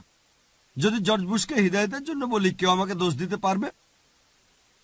বলি টনি ব্লেয়ারকেও হিদায়াত দিন, আল্লাহ তাকে হিদায়াত দেন, আল্লাহ তাকে সরল পথে নিন। সমস্যা হলো আমরা রাসূলের সিরাত পড়ি না। দেখেন, হযরত ওমর রাদিয়াল্লাহু আনহু ইসলামের ঘোর শত্রু ছিলেন। ইসলাম গ্রহণের পরে তিনি ঘোর সমর্থনকারী হলেন, তিনি আল ফারুক উপাধি পেলেন। তাই বুশ যদি আগামীকাল মুসলিম হয় খুব ভালো, তাকে হত্যা করতে চান কেন? আমরা আল্লাহর কাছে দোয়া করি যেন তাকে হিদায়াত দেন। টনি ব্লেয়ারকে আল্লাহ যেন হিদায়াত দেন, এরকম অন্য মানুষকেও। তাই যখন প্রতিবাদের বিষয় আসে, ইরাকে কি ঘটেছিল? মানব বিধ্বংসী অস্ত্র, কোনো মানব বিধ্বংসী অস্ত্র পাওয়া যায়নি। কি ঘটেছিল? আমরা স্বীকার করি যে তখনকার শাসক সাদ্দাম হোসেন, অবশ্যই তিনি ভালো মুসলিম ছিলেন না, স্বীকার করে তিনি ভালো ছিলেন না, কিন্তু এখনকার ইরাকের অবস্থাটা দেখেন আপনারা। হ্যাঁ, সাদ্দাম হোসেনের সময় খারাপ ছিল, কিন্তু এখন আরো খারাপ। পরিস্থিতি খারাপ ছিল, কিন্তু এখন আরো খারাপ। ডাকাতি বেশি, ইরাকের সমস্যা আরো বেশি, আরো নারী ধর্ষিত হচ্ছে, কোনো নিরাপত্তা নেই। দেখেন, সন্ত্রাসের বিরুদ্ধে শান্তির জন্য যুদ্ধের নামে, বুঝতে পারছেন তো, এটা প্রকাশ্য সন্ত্রাসবাদ ছাড়া কিছুই নয়। কিন্তু কেউই মুখ খুলছে না, কেউই না। লন্ডনে 53-54 জন মানুষ হত্যার প্রতিবাদ করলে এটা কি ভুল? আমরা শোক করি না, প্রতিবাদ করি। কিন্তু যদি কেউ বলে আসেন 2 মিনিট নীরবতা পালন করি, আমরা তাতে একমত। তাহলে আফগানিস্তান ও ইরাকের জন্য কত মিনিট নীরবতা পালন করব? লন্ডনে 50 জন মানুষ মারা গেলে 2 মিনিট নীরবতা পালন করেন, আর এর বিরুদ্ধে নয় আমরা। যা ঘটেছিল তা ভুল, এজন্য শোক করি না, প্রতিবাদ করি। কিন্তু দেখেন, হাজারো মানুষ হত্যা করা হচ্ছে আফগানিস্তানে, ইরাকে, গুজরাটে। গুজরাট চেনেন? মাত্র কয়েক বছর আগে গুজরাটের দাঙ্গায় অনেক বেশি মানুষ হত্যা করা হয়েছিল 11 সেপ্টেম্বর নিউ ইয়র্কের তুলনায়। 5 থেকে 10 হাজার মুসলিমকে জবাই করে হত্যা করা হয়েছিল, হাজারো নারী ধর্ষিত হয়েছিল। আন্তর্জাতিক মিডিয়া কি এ ব্যাপারে কথা বলেছিল? মাত্র কয়েকটা ক্লিপ, ওখানে শেষ। গুজরাটের যে অর্থনৈতিক ক্ষতি হয়েছিল তা ওয়ার্ল্ড ট্রেড সেন্টারের চেয়ে অনেক বেশি ছিল। সার্ভে করা হয়েছে। কে এ ব্যাপারে কথা বলে? যদি একজন ইউরোপিয়ান মারা যায় অথবা ব্রিটিশ মারা যায়, কোনো পার্থক্য নেই যে ফিলিস্তিনিরা মরছে, ইরাকিরা মরছে, আফগানিরা মরছে। ইসলামে সকল মানুষই সমান, একমাত্র তাকওয়াবাদী। আল্লাহ বলেন সূরা হুজরাত অধ্যায় 49 আয়াত 13, ইয়া আইয়ুহান নাসু ইন্না খলাকনাকুম মিন যাকরিন ওয়া উনসা ওয়া জাআলনাকুম শুউবান ওয়া ক্বাবাইলা লিতাআরাফু ইন্না আক্রামাকুম ইনদাল্লাহি আতকাকুম ইন্নাল্লাহা আলিমুন খাবীর। হে মানুষ, তোমাদের এক পুরুষ ও এক নারী থেকে সৃষ্টি করেছি এবং বিভিন্ন জাতি ও গোত্রে বিভক্ত করেছি, যাতে পরস্পরকে চিনতে পারো, এজন্য না যে একে অপরকে ঘৃণা করো। আর আল্লাহর কাছে সে অধিক প্রিয়, আল্লাহ সুবহানাহু ওয়া তাআলার দৃষ্টিতে যারা আছে তাকওয়া। একমাত্র যে কারণে একজন মানুষ অন্যের চেয়ে উত্তম হতে পারে তা লিঙ্গ নয়, সম্পদ নয়, গায়ের রং নয়, জাতীয়তা নয়, তা হচ্ছে তাকওয়া। এটা স্রষ্টাভীতি, ধার্মিকতা, এটা সততা। একই রকম কয়েকজন ইউরোপীয় বা পশ্চিমা পর্যটক মারা গেলে বা হত্যা করা হলে শিরোনামে আসে। হাজারো ফিলিস্তিনি বা আফগানিকে হত্যা করা হচ্ছে। কোথায় মিডিয়া এ ব্যাপারে কথা বলে? কেন এই দ্বিমুখী নীতি? আমরা এর বিরুদ্ধে তাই দ্বিমুখী নীতি। হ্যাঁ, লন্ডনে যা হয়েছিল তার প্রতিবাদ করি। 11 সেপ্টেম্বর নিউ ইয়র্কে যা হয়েছিল তারও, সেটারও প্রতিবাদ করি। যা ঘটেছিল আফগানিস্তানে, ইরাকে, গুজরাটে।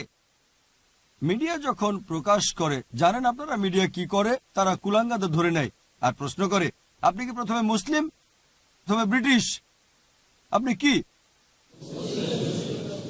উত্তর ভুল নয়, কিন্তু এটা হিকমা নয়। উত্তরটা সঠিক, কিন্তু আমি ভিন্নভাবে উত্তরটা দিতাম। যদি আমাকে প্রশ্ন করে আমি কি প্রথমে ভারতীয় নাকি প্রথমে মুসলিম, সর্বক্ষেত্রে কেউ যদি জিজ্ঞেস করে আমি কি প্রথমে ব্রিটিশ নাকি মুসলিম, পাল্টা প্রশ্ন করেন আপনি কি প্রথমে মানুষ নাকি ব্রিটিশ, পাল্টা প্রশ্ন করে বেকায়দায় ফেলেন প্রথমে মুসলিম নাকি প্রথমে ব্রিটিশ। উত্তরটা কি? মানুষ। মানুষ। আপনি কি ব্রিটিশ বিরোধী? আপনি কি স্বদেশ বিরোধী? বেকায়দায় ফেলেন। আমরা কেন বেকায়দায় পড়ি? যখন আমেরিকায় যাই কখনো সে মানুষ, ঠিক না ঠিক? যখন অন্য কোনো দেশে যাই তখনও সে মানুষ। তাই বেকায়দায় ফেলতে হবে। তারা যে আমাদেরকে আগুনে ফেলছে, আমরা কেন সে আগুনে পুড়ে মরছি? তাকে পাল্টা প্রশ্ন করেন, আপনি প্রথমে মানুষ নাকি ব্রিটিশ? আমি প্রথমে মানুষ। একইভাবে আপনি যেমন প্রথমে মানুষ, আমরাও প্রথমে মুসলিম। আমরা কেন মুসলিম? আমরা ব্রিটিশও। প্রথমে মুসলিম তারপরে ব্রিটিশ। কারণ আল্লাহ সুবহানাহু ওয়া তাআলা, তিনি স্রষ্টা, আমাদের পালনকারী, আমাদের এই জীবন দিয়েছেন, তিনি সকল সামর্থ্য দিয়েছেন। আমরা প্রথমে তার অনুগত হব, তারপর দেশের প্রতি অনুগত। কিন্তু যদি আইন স্রষ্টা ও দেশের মধ্যে সাংঘর্ষিক হয়, আল্লাহ প্রথম। যদি মানবতা ও দেশের আইন সাংঘর্ষিক হয়, প্রথমে কাকে অনুসরণ করব? দেশ নাকি মানবতা? মানবতা, কারণ প্রথমে আপনি মানুষ। ধরেন কোন দেশের এমন আইন আছে যা মানবতা বিরোধী, অনুসরণ করবেন আপনি না, কারণ আপনি প্রথমে মানুষ।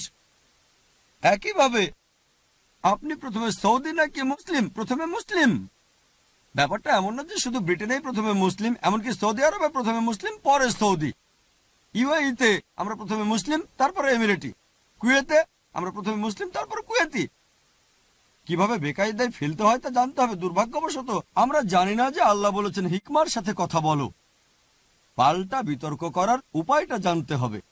এভাবে ইনশাআল্লাহ আমরা ব্যাখ্যা করতে পারবো। মিডিয়া কি করে? সমাজের কুলাঙ্গাদের বাছাই করে। আর দ্বিতীয় প্রশ্নের উত্তরটা হলো, আমার অভিমত কি হিজাব খুলে ফেলা ফতোয়া সম্পর্কে? মিডিয়া কি করে? মিডিয়া কুলাঙ্গাদের বাছাই করে। যেমন 11 সেপ্টেম্বরের পরে কানাডাতে একটা জরিপ হয়েছিল, প্রায় সব মুসলিমই বলেছিল এটা ভুল, নিরপরাধ মানুষকে হত্যা করা। অটোয়ার 14 বছরের একটা ছোট্ট ছেলে বলেছিল তারা ভালোই করেছে। এই কথাটা সংবাদে এমন ভাবে প্রকাশিত হলো যেন সে সব মুসলিমের প্রতিনিধি। এখানকার যে কোনো আলেমকে জিজ্ঞেস করলেও আমি নিশ্চিত 99.9 ভাগ আলেম বলবেন নারীদের হিজাব ত্যাগ করা যাবে না। এখন এক পথভ্রষ্ট যদি বলে নারীদের হিজাব পরা চলবে না, তারা তাকে সামনে নিয়ে আসে, আর এটাই মিডিয়ার কুকর্ম। ঠিক আছে, কোন মুসলিমকে জিজ্ঞেস করেন আছে সমস্যাটা কি, কেন হিজাব পরা যাবে না? মিডিয়া কি করে? মিডিয়া এরকম লোককে নিয়ে আসে আর এমন ভাবে প্রচার করে যেন সেটাই শরিয়াত দৃষ্টিভঙ্গি। হিজাব ত্যাগ করতে হবে। কেন হিজাব ত্যাগ করতে হবে? যদি না উত্ত্যক্ত হতে চান, ওই ব্যক্তি যদি তার কন্যাকে উত্ত্যক্তা বা ধর্ষিত করতে চায়, আহলান ওয়া সাহলান, আমরা তা চাই না। মিডিয়ার প্রচার সম্পর্কে আমাদের সচেতন হতে হবে। সব সমাজে তো কুলাঙ্গার থাকবেই, এ কারণে উত্তর দেওয়ার উপায়টা জানতে হবে। কিন্তু এই পরিস্থিতিতে কেন হিজাব ত্যাগ করতে হবে? নারীদের আমরা শ্রদ্ধা করতে চাই, চাই তারা আরো সম্মানিত হোক, তাদের শালীনতা বজায় থাকুক, এবং এই পরিস্থিতিতে মাশাআল্লাহ আরো পুরোপুরি হিজাব পালন করবে, তাদের পরিচিতি রক্ষা করবে এবং সাধ্যমতো ইসলাম অনুসরণ করবে। আশা করি উত্তরটা পেয়েছেন।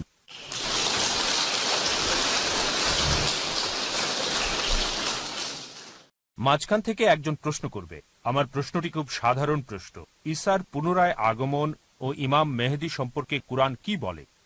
তিনি যদি ফিরে আসেন, এখন ভাবুন তিনি কি সুন্নি, শিয়া নাকি অন্য কিছু হবেন? ভাই প্রশ্ন করলেন যে ঈসা আলাইহিস সালাম কি আসবেন, মাহদী আলাইহিস সালাম কি আসবেন, আর যদি আসেন তারা শিয়া, সুন্নি না কি হবেন? হ্যাঁ, অনেক হাদিস আছে যা মাহদী আলাইহিস সালামের আগমন সম্পর্কে বলে। কোরআন বলছে যে কিয়ামতের আলামত হলো ঈসা আলাইহিস সালাম আবার আসবেন। কিয়ামতের অন্যতম আলামত ঈসা আলাইহিস সালামের আগমন।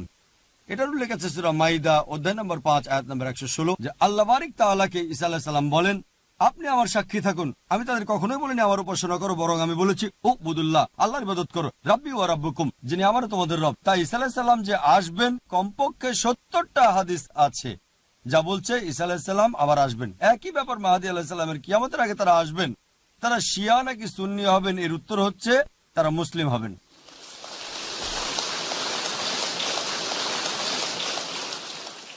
মুসলিম উম্মার ঐক্য নিয়ে ম্যানচেস্টারে একটা লেকচার দিয়েছে, এখানে বলছি না, অনেক বড় লেকচার। পবিত্র কোরআনে আল্লাহ বলেন সূরা আল ইমরান অধ্যায় 3 আয়াত 67, ইব্রাহিম আলাইহিস সালাম ইহুদি না খ্রিস্টান না মুসলিম ছিলেন। কোরআন বলছে সূরা ইমরান অধ্যায় 3 আয়াত 52, ঈসা আলাইহিস সালাম মুসলিম ছিলেন। কোরআন বলছে সূরা হজ অধ্যায় 22 আয়াত 78, আল্লাহ তোমাদের বলেছেন, মানে আমাদের বলেছেন মুসলিম। আল্লাহ বলেন সূরা ইমরান অধ্যায় 3 আয়াত 64, ফাকুলু শাহাদু বিআন্না মুসলিমুন, তোমরা সাক্ষী থাকো যে আমরা মুসলিম। সূরা ফসিলাত আল্লাহ বলেন অধ্যায় 41 আয়াত 33, ক্বালা ইন্নানি মিনাল মুসলিমিন, বলো যে তুমি মুসলিম। মুসলিম মুসলিম মুসলিম, কমপক্ষে 37 বার আল্লাহ এই শব্দটা ব্যবহার করেছেন, মুসলিম মুসলিম মুসলিম। 22 বার মুসলিমুন হিসেবে আর 15 বার মুসলিমিন হিসেবে। তাই সর্বোত্তম হচ্ছে আল্লাহ আমাদের যে সর্বোৎকৃষ্ট নামটা দিয়েছেন তা হলো মুসলিম। আর ঈসা আলাইহিস সালাম এবং মাহদী আলাইহিস সালাম ইনশাআল্লাহ তারা মুসলিম হিসেবেই আসবেন।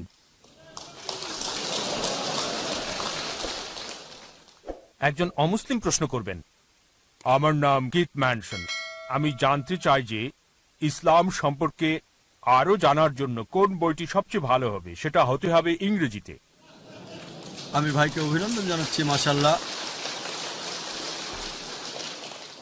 মাশাআল্লাহ, ভাই মাইক্রোফোনের সামনে এসে প্রশ্ন করেছেন। প্রশ্ন হলো যদি ইংরেজিতে ইসলাম সম্পর্কে আরো জানতে চান তবে কোন বইটা সবচেয়ে ভালো হবে।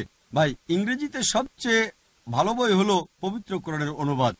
পবিত্র কোরআন, ওল্ড টেস্টামেন্ট ও নিউ টেস্টামেন্টের মধ্যে পবিত্র কোরআন হলো সর্বশক্তিমান, স্রষ্টার সর্বশেষ টেস্টামেন্ট। যদি খ্রিস্টানরা ওল্ড টেস্টামেন্ট ও নিউ টেস্টামেন্টকে বিশ্বাস করে, পবিত্র কোরআন হলো সর্বশক্তিমান স্রষ্টার সর্বশেষ টেস্টামেন্ট। সবচেয়ে ভালো যে বইটা পড়তে পারেন তা হলো পবিত্র কোরআনের অনুবাদ। বিভিন্ন ধরনের অনুবাদ পাওয়া যায়, এগুলোর মধ্যে সহিহ ইন্টারন্যাশনাল ভালো, যা আমেরিকা 3 জন নারী মিলে করেছেন। আর আমি নিশ্চিত ইসলাম ব্র্যাডফোর্ডের কাছে এটা আছে, আমি সেন্টারে গিয়েছি, এবং যদি এটা থাকে অনুরোধ করবো একটা কপি উপহার দেওয়ার জন্য, পবিত্র কোরআনের অনুবাদের কপি। এই বাণী আল্লাহ সুবহানাহু ওয়া তাআলার। পবিত্র কোরআন বিশ্বের একমাত্র অপরিবর্তনীয় গ্রন্থ। এটা মানবতার প্রতি ঘোষণাপত্র, এটা দয়া ও জ্ঞানের উৎস, অস্বীকারীর জন্য সতর্কবাণী, সন্দেহকারীর জন্য নিশ্চয়তা, দুঃখীদের জন্য সান্ত্বনা, হতাশাগ্রস্তদের জন্য আশা। ভাই, এই বইটাই সবচেয়ে ভালো। আরো বই আছে, ভিন্ন ভিন্ন বই, এটা আপনার পছন্দের উপর নির্ভর করে। সাধারণত আমি পছন্দ করি, কারণ অনেক বিষয় আছে যখন আমি অমুসলিমদের সাথে কথা বলি তার আগ্রহের দিকটাই আমি পছন্দ করি। যদি বিজ্ঞানে আগ্রহী হয় আমি কোরআন ও বিজ্ঞান বিষয়ে বই দিই, তার পছন্দের উপর ভিত্তি করে। এই পদ্ধতিতেই সবচেয়ে ভালো কোরআন বোঝার জন্য কোরআনের সাথে অন্যান্য বইও আছে, যেমন আন্ডারস্ট্যান্ডিং ইসলাম, আই ইব্রাহিমের লেখা। আমার মনে হয় এটাও ইসলাম ব্র্যাডফোর্ড সেন্টারে পাওয়া যাবে। আপনাকে কিছু বইপত্র দেওয়ার জন্য আমি প্রতিষ্ঠানটাকে অনুরোধ করব। সর্বোত্তম দিক নির্দেশনা হলো কোরআন, আর কোরআনে ইন্ডেক্সও আছে। কোরআন পড়ার একটা নিয়ম হলো প্রথম থেকে শেষ পৃষ্ঠা পর্যন্ত পড়া। দ্বিতীয়ত, যীশুখ্রিস্ট সাল্লাল্লাহু আলাইহি ওয়াসাল্লাম সম্পর্কে কোরআন কি বলে তা জানতে চাইলে ইন্ডেক্স বের করেন, আপনি যে অক্ষরে চলে যান, আপনি পেয়ে যাবেন। তার জন্ম সূরা আল ইমরান অধ্যায় 3 আয়াত 42, 43 ও 44। ওয়া ইসকালাতুল মালাইকাতু ইয়া মারইয়ামু ইন্নাল্লাহা আস্তাফাকি ওয়া তাহারাকি ওয়াস্তাফাকি তাইনাল আলামিন। স্মরণ করো, ফেরেশতারা বলেছিল হে মরিয়ম। এটা বেশ ভালো ইন্ডেক্স। নারীদের সম্পর্কে আপনি জানতে চাইলে ডব্লিউ অক্ষরে চলে যান। এভাবেই আপনার পছন্দের বিষয়ে জানতে চাইলে সর্বশেষ ও চূড়ান্ত কিতাবে কি বলা হয়েছে তা জানতে পারবেন। আমার একটা ছোট্ট বই পড়তে আপনাকে অনুরোধ করব, যা ইসলাম ও খ্রিস্টান ধর্মের সাদৃশ্য বিষয়ে। এ বিষয়ে ভিডিও ক্যাসেটও আছে আমার, ভালো হবে ভিডিও ক্যাসেট দেখাটাই। সেখানে স্পষ্ট করতে চেষ্টা করেছি যে পার্থক্যগুলো বাদে পার্থক্য যা আছে তা ভিন্ন বিষয়। কমপক্ষে বাইবেল ও কোরআনে যা সাদৃশ্য আছে, আসুন সেগুলো আমরা মেনে চলি। পড়লে দেখবেন কোরআন ও বাইবেল উভয়ই বলছে যে এক স্রষ্টা বিশ্বাস করতে হবে। আমি সব তথ্যসূত্র দিয়েছি বাইবেল থেকে, কোরআন থেকে, লম্বা লেকচার। বাইবেল ও কোরআন উভয়ই বলে সর্বশেষ ও চূড়ান্ত নবীকে বিশ্বাস করতে হবে। বাইবেলে মুহাম্মদ সাল্লাল্লাহু আলাইহি ওয়াসাল্লাম সম্পর্কে অনেক ভবিষ্যৎবাণী আছে। বুক অব ডিউটেরোনমি অধ্যায় 18 অনুচ্ছেদ 18, বুক অব আইজায়া অধ্যায় 29 অনুচ্ছেদ 12, সং অব সলোমন অধ্যায় 5 অনুচ্ছেদ 16, গসপেল অব জন অধ্যায় 14 অনুচ্ছেদ 16, গসপেল অব জন অধ্যায় 15 অনুচ্ছেদ 26।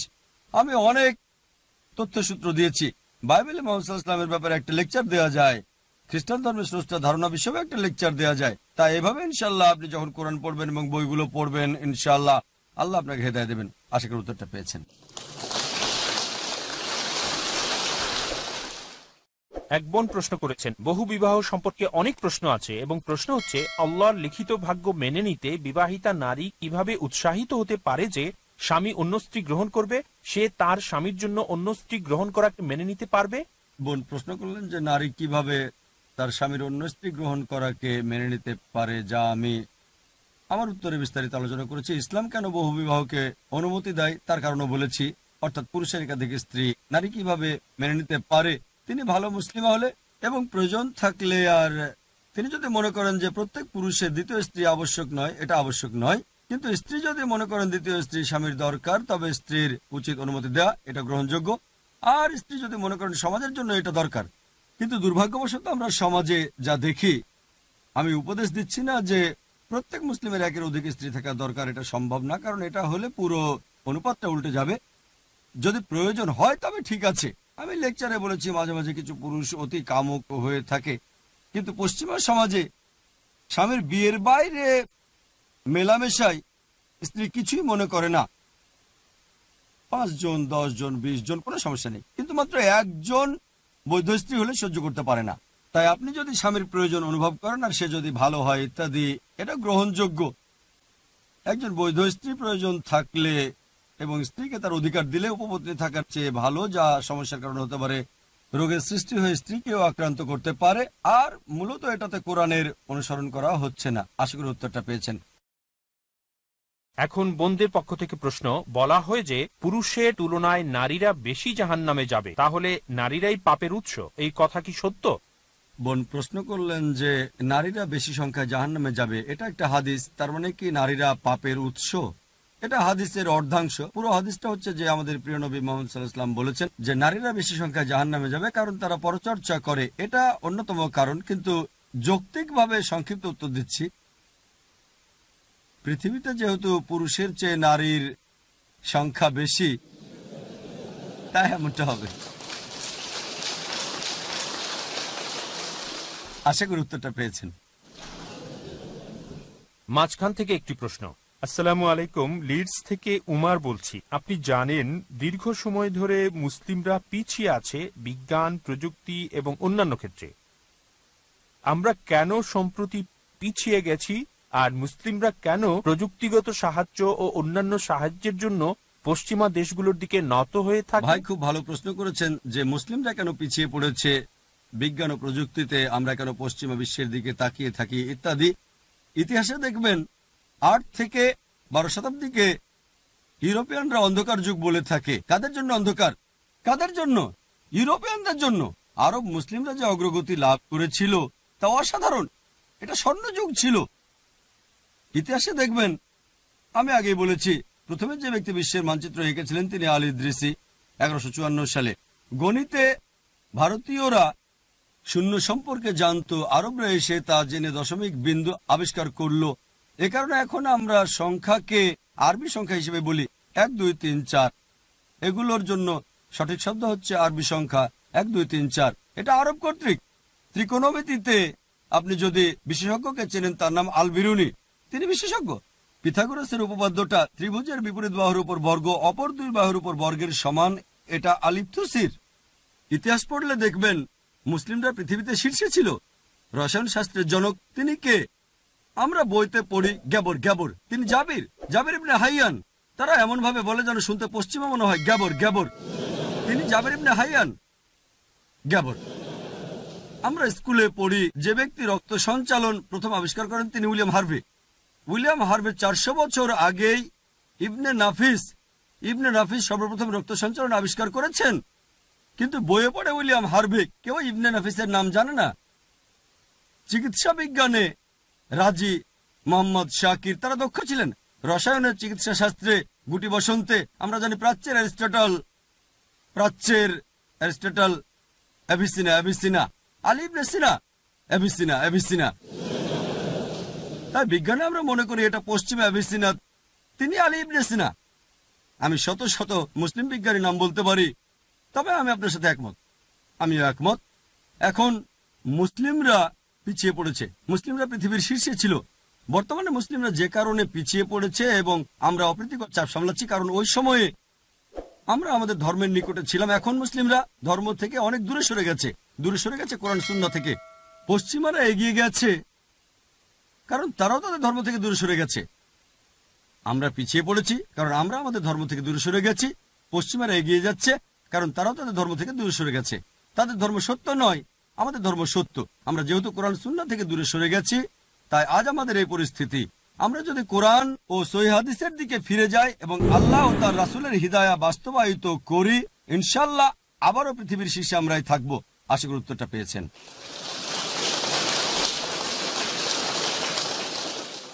এবার বোনদের পক্ষ থেকে প্রশ্ন, মুসলিম হিসেবে আমাদের কি অমুসলিম দেশে বাস করা উচিত? বোন প্রশ্ন করলেন যে মুসলিম হিসেবে আমাদেরকে অমুসলিম দেশে বাস করা উচিত। এটা আপনার নিয়ত কর্মের উপর নির্ভর করে। যদি সেখানে জন্ম হয় তবে ঠিক আছে, কোনো সমস্যা নেই, বাস করলে মুসলিম হিসেবেই করেন। অমুসলিম দেশে মুসলিম হয়ে বাস করলে কোনো সমস্যা নেই, কিন্তু অমুসলিম দেশে অমুসলিম হয়ে বাস করলে তো সমস্যা আছে। তাই যদি বাস করেন মুসলিম হিসেবে এবং কোরআন সুন্নাহর অধীনে থাকেন তাহলে কোনো সমস্যা নেই, বাস করতে পারেন, কোনো সমস্যা নেই। জন্মগ্রহণ করলে তো বাস করতে হবে। হিজরত করার ব্যাপারে বিশেষজ্ঞদের বিভিন্ন মতামত আছে। বিশেষজ্ঞগণ কিছু বলেন হ্যাঁ, কিছু বলেন না। হিজরত করতে পারেন শুধু জ্ঞান অর্জন, দাওয়া বা অন্য কোনো কারণে, অর্থোপার্জনের জন্য ইত্যাদি বিভিন্ন মত। কিন্তু জন্মস্থান হলে তো ঠিক আছে। তবে নিশ্চিত হন আপনি মুসলিমের মতো বাস করছেন। মুসলিম মানে যে ব্যক্তি আল্লাহর কাছে নিজের ইচ্ছাকে সমর্পণ করে, তাহলে কোনো সমস্যা নেই। আশা করি উত্তরটা পেয়েছেন।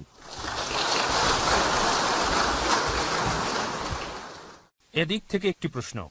আমার নাম আরিফ সোহাইল, আমি একজন ইঞ্জিনিয়ার। আমি আশা করি আপনি কোরআন সম্পর্কে ভুল ধারণার ব্যাখ্যা নিয়ে কিছু লিখবেন। কিছু আয়াতে আল্লাহ সুবহানাহু ওয়া তাআলা বলেন, ইয়াহুদীদের যেখানেই পাও তাদের হত্যা করো। এটার পেছনের পটভূমি কি? ভাই প্রশ্ন করলেন আমি কি কোরআনের ওই আয়াতটার ব্যাখ্যা দিতে পারি যেটা বলছে যেখানে ইহুদিদের পাও হত্যা করো। ভাই কোরআনের যে আয়াতটার কথা আপনি উল্লেখ করলেন তা হলো সূরা তাওবা অধ্যায় 9 আয়াত 5। বলছে যেখানেই কাফিরকে পাও তাকে হত্যা করো। সেটা ইহুদি নয়, সেটা হচ্ছে কাফির।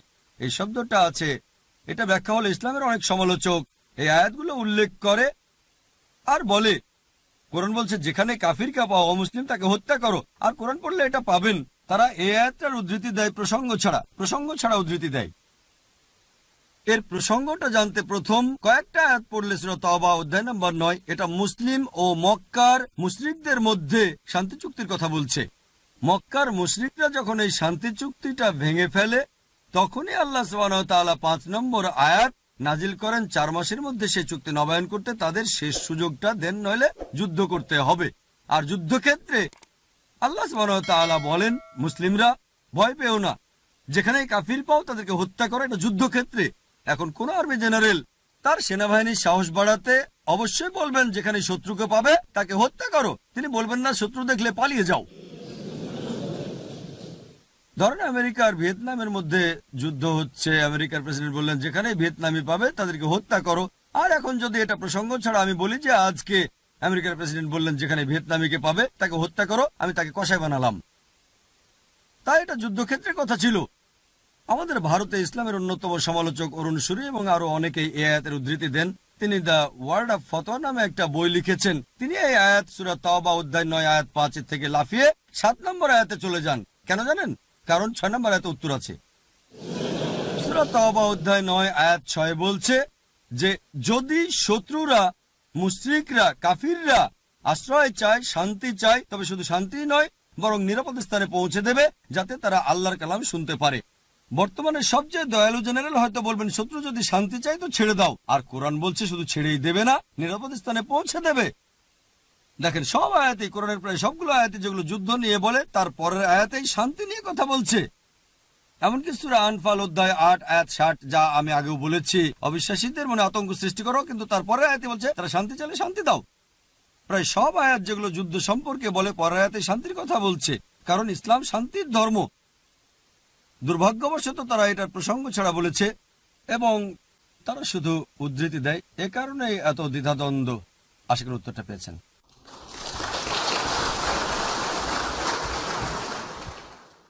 বোনদের থেকে প্রশ্ন, ধর্ষণ প্রমাণ করতে 3 বা 4 জন সাক্ষীর প্রয়োজন ধর্ষণ প্রমাণ করতে?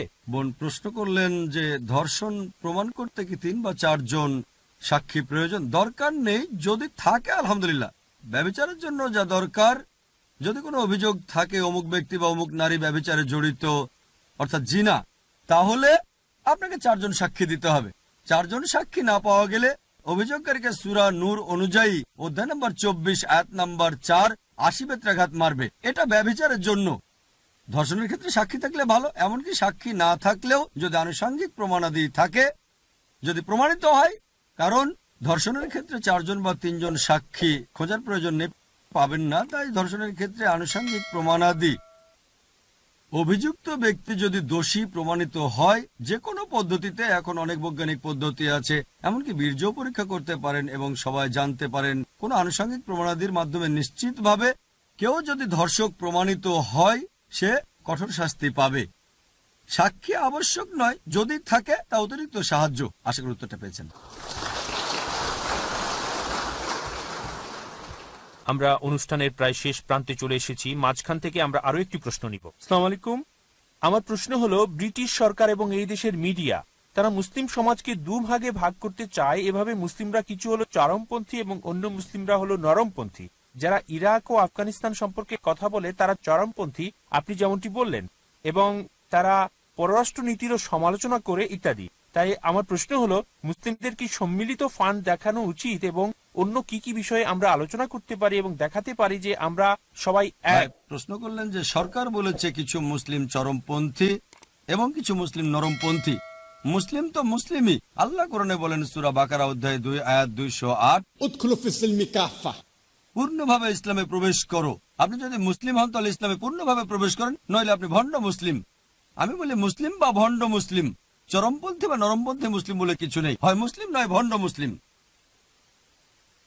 ভালো আমলকারী মুসলিম অথবা আমলকারী নন। মুসলিমদের মধ্যে চরমপন্থী বলে কিছু নেই। যদি হতে হয় মুসলিম হন। আল্লাহ বলেন উদখুলু ফিস-সিলমি কাফা। বলতে পারেন না আমি কোরআনের এই অংশ মানতে চাই, ওই অংশ মানতে চাই না, আমি হাদিসের এটা মানতে চাই, ওটা মানতে চাই। সহি হলে মানতে হবে, সহি না হলে ত্যাগ করেন। ভালো সহি হাদিস হলে মানতেই হবে। চরমপন্থী বা নরমপন্থী বলে কিছু নেই। মুসলিম তো মুসলিমই, যদি কোরআন সুন্নাহ অনুসরণ করে। যদি সরকার বলে যে আফগানিস্তান ও ইরাকের ব্যাপারে যারা কথা বলে তারা চরমপন্থী মুসলিম, আমি বলি ঠিক আছে, হ্যাঁ আমি চরম দয়ালু। তাই আমি গভীরভাবে দুঃখ পাই ওই সব মানুষের জন্য যারা ইরাক ও আফগানিস্তানে মারা যাচ্ছে। আমার অন্তর বেদনায় কাতর হয়। আমি চরম দয়ালু এজন্য, যদি সরকারের কোনো সমস্যা থাকে সেটা তাদের সমস্যা, আমার নয়। এটা আমার হক। আমি একজন মানুষ।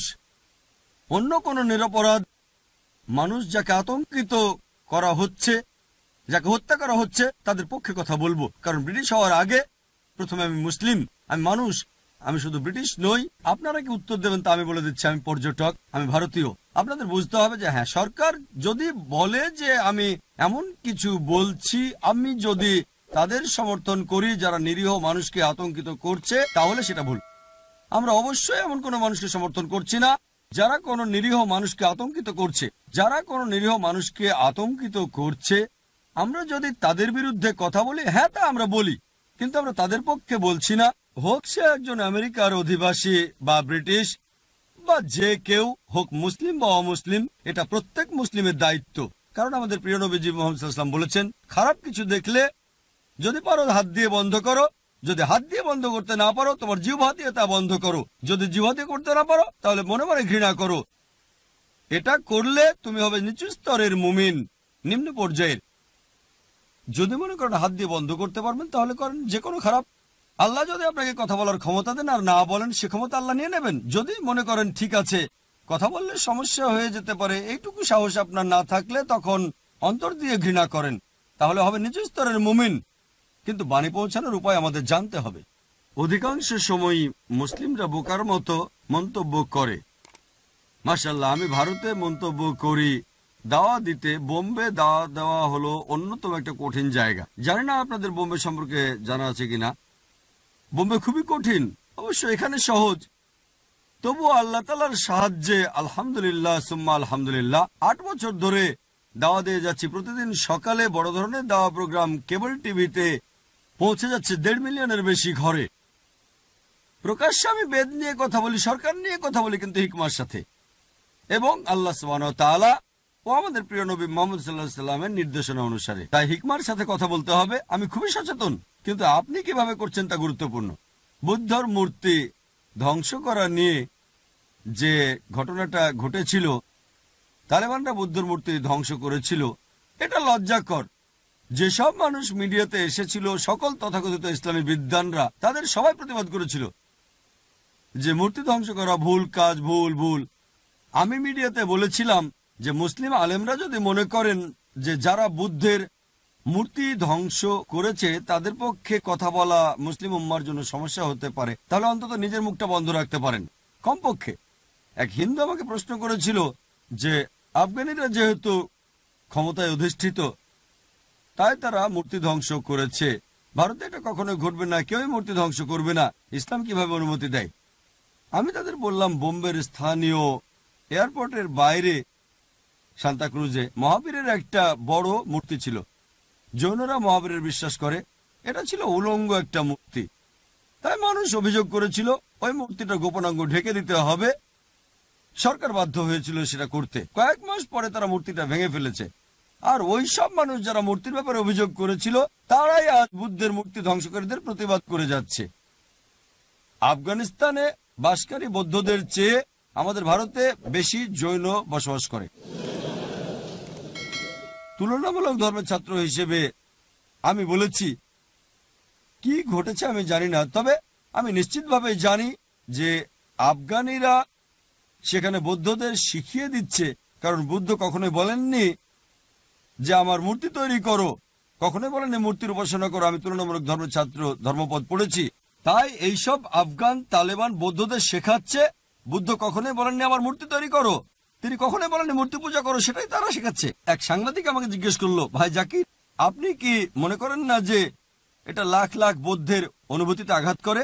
ইসলাম কি মানুষের অনুভূতিতে আঘাত করতে অনুমতি দেয়? বললাম, সাধারণ পরিস্থিতিতে অনুমতি নেই, কিন্তু মাঝে মাঝে বাবা দয়ালু হওয়ার জন্য নিষ্ঠুর হন। তাকে জিজ্ঞেস করলাম যে ধরেন ভারতীয় সরকার 5 মিলিয়ন মূল্যের মাদক পুলিশ দিয়ে আটক করে ফেলল, 10 কোটি রুপি। যাই হোক, ভারতীয় সরকার কি করবে? সাংবাদিক বলল, সরকার সেগুলো পুড়িয়ে ফেলবে। আমি বললাম, লাখ লাখ মানুষের কাছে মাদকদ্রব্য হচ্ছে দেবতার মতো, তাই সরকার যখন ধ্বংস করে ফেলবে, এটা কি লাখ লাখ মাদকাসক্তকে কষ্ট দেবে না? তিনি বললেন, হ্যাঁ। তাহলে আপনি কি সরকারের পক্ষে না বিপক্ষে? আমি সরকারের পক্ষে।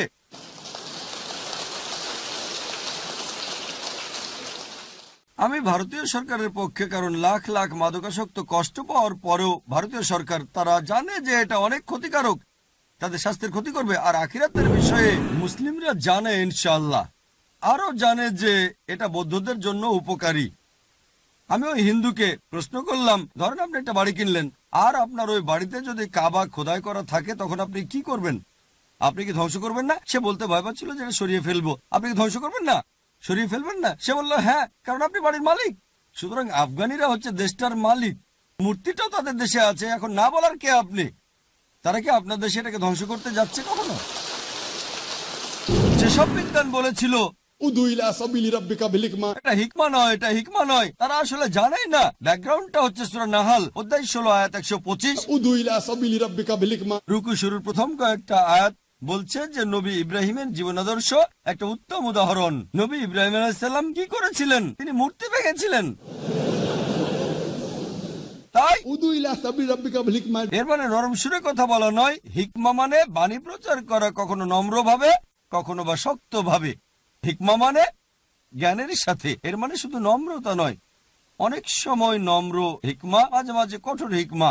আর মুহাম্মদ সাল্লাল্লাহু আলাইহি ওয়াসাল্লামের দিকে তাকালে, তিনি যখন ক্ষমতা পেলেন, মক্কায় ফিরে এসে কাবার সব মূর্তিকে ধ্বংস করলেন আর কোরআনের আয়াত পড়লেন, ওয়াকুল জাল হক ওয়া যাকাল বাতিল ইন্নাল বাতিলা কানা যাওকা। যখন সত্য আসে, মিথ্যা দূরীভূত হয়, কারণ মিথ্যা তার প্রকৃত কথা কারণে দূরীভূত হবেই। দেখেন, আমাদের ক্ষমতা না থাকলে, ধরেন ভারতে এটা করতে কোনো সমস্যা নেই, এটা ফরজ না, এটা ফরজ না। যখন ক্ষমতা ছিল তারা মুস্তাহাব কাজটা করেছিল, আপনার সমস্যা কি? উত্তর দেওয়ার ক্ষেত্রে সরকারের উদাহরণ দিয়ে উত্তর দেওয়ার পদ্ধতি জানতে হবে। যখন উত্তর দেন, যখন আপনি কথা বলেন, দুর্ভাগ্যবশত আমাদের অনেক মুসলিম আবেগের বশে এমন কিছু বলে ফেলে যা আমাদের সমস্যায় ফেলে দেয়। তাই যদি উদাহরণ দিয়ে হিকমার সাথে কথা বলেন, আমি যেমন ভারতের উদাহরণ দিলাম, সন্ত্রাসী ও মুক্তিযোদ্ধা আমেরিকা, আমেরিকা ও ব্রিটিশ, আমরা কোথায়? তারা উভয় সমস্যায় আছে। ইতিহাস দেখেন, বেঞ্জামিন ফ্রাঙ্কলিন সন্ত্রাসী, জর্জ ওয়াশিংটন সন্ত্রাসী। তাই আমরা যখন উদাহরণ দিই, এটা দৃষ্টিকে প্রসারিত করে। এটা যদি সরকারের না হয়, অন্তত ব্রিটিশদের। দেখেন, অমুসলিমরা বোকা নয়, পশ্চিমারা বোকা নয়। সরকারের যে নীতি থাকুক না কেন, সোচ্চার হন, কিন্তু হিকমার সাথে কথা বলেন, যাতে আমরা বিশ্বে শান্তির কথা পৌঁছাতে পারি। আশা করি উত্তরটা পেয়েছেন।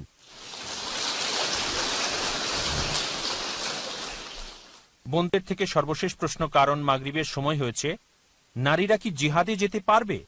প্রশ্ন করা হলো, নারীরা কি জিহাদে যেতে পারে? জিহাদ মানে চেষ্টা ও সংগ্রাম করা। প্রতিদিনই আপনার জীবন নিয়ে জিহাদ করার কথা। জিহাদ মানে চেষ্টা ও সংগ্রাম করা। জিহাদের সর্বোত্তম মাধ্যম হলো অমুসলিমের কাছে ইসলামের বাণী প্রচার করা। আমি জানি বোন কি বোঝাতে যাচ্ছেন। তিনি বলেছেন যুদ্ধে যেতে পারেন কি না। জিহাদের ময়দানে সহিহ বুখারীতে একটা হাদিস আছে, খণ্ড নম্বর 4, হাদিস নম্বর 2784। আমাদের প্রিয় নবীর স্ত্রী আয়েশা রাদিয়াল্লাহু আনহা যখন নবীজিকে জিজ্ঞেস করলেন, আমরা কি জিহাদে অংশ নিতে পারি? নবী বললেন, তোমার জন্য সর্বোত্তম জিহাদ হচ্ছে হজ পালন করা। তিনি তার স্ত্রীকে বললেন, তোমার জন্য সর্বোত্তম জিহাদ হচ্ছে হজ পালন করা। পরিস্থিতির বিচারে নারীরা চাইলে সেবা যত্ন করতে পারে, রোগ পরিচর্যা করতে পারে, পানি সরবরাহ করতে পারে। সহিহ বুখারীতে একটা অধ্যায় আছে, নারীরা যুদ্ধে অংশ নিয়েছিল, পানি সরবরাহ, প্রাথমিক চিকিৎসা ইত্যাদি করে। যেতে পারে, তবে পরিস্থিতির বিচারে। কিন্তু নবী একবার তার স্ত্রীকে বলেছিলেন, তোমার জন্য সর্বোত্তম জিহাদ হচ্ছে হজ করা। তাই পরিস্থিতির বিচারে। কিন্তু উত্তম জিহাদ হচ্ছে নিজের কুপ্রবৃত্তির বিরুদ্ধে জিহাদ, সমাজের উন্নতির জন্য জিহাদ, যা প্রত্যেক মুসলিমের উচিত, হোক সে পুরুষ বা নারী, নিরবচ্ছিন্নভাবে সকলেরই কাজ করে যাওয়া উচিত। আশা করি উত্তরটা পেয়েছেন। ওয়া আখিরি দাওয়ানা আলহামদুলিল্লাহি রাব্বিল আলামিন।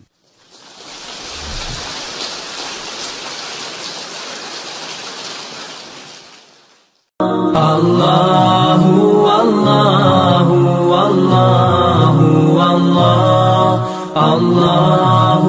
Allahu Allahu Allahu Allah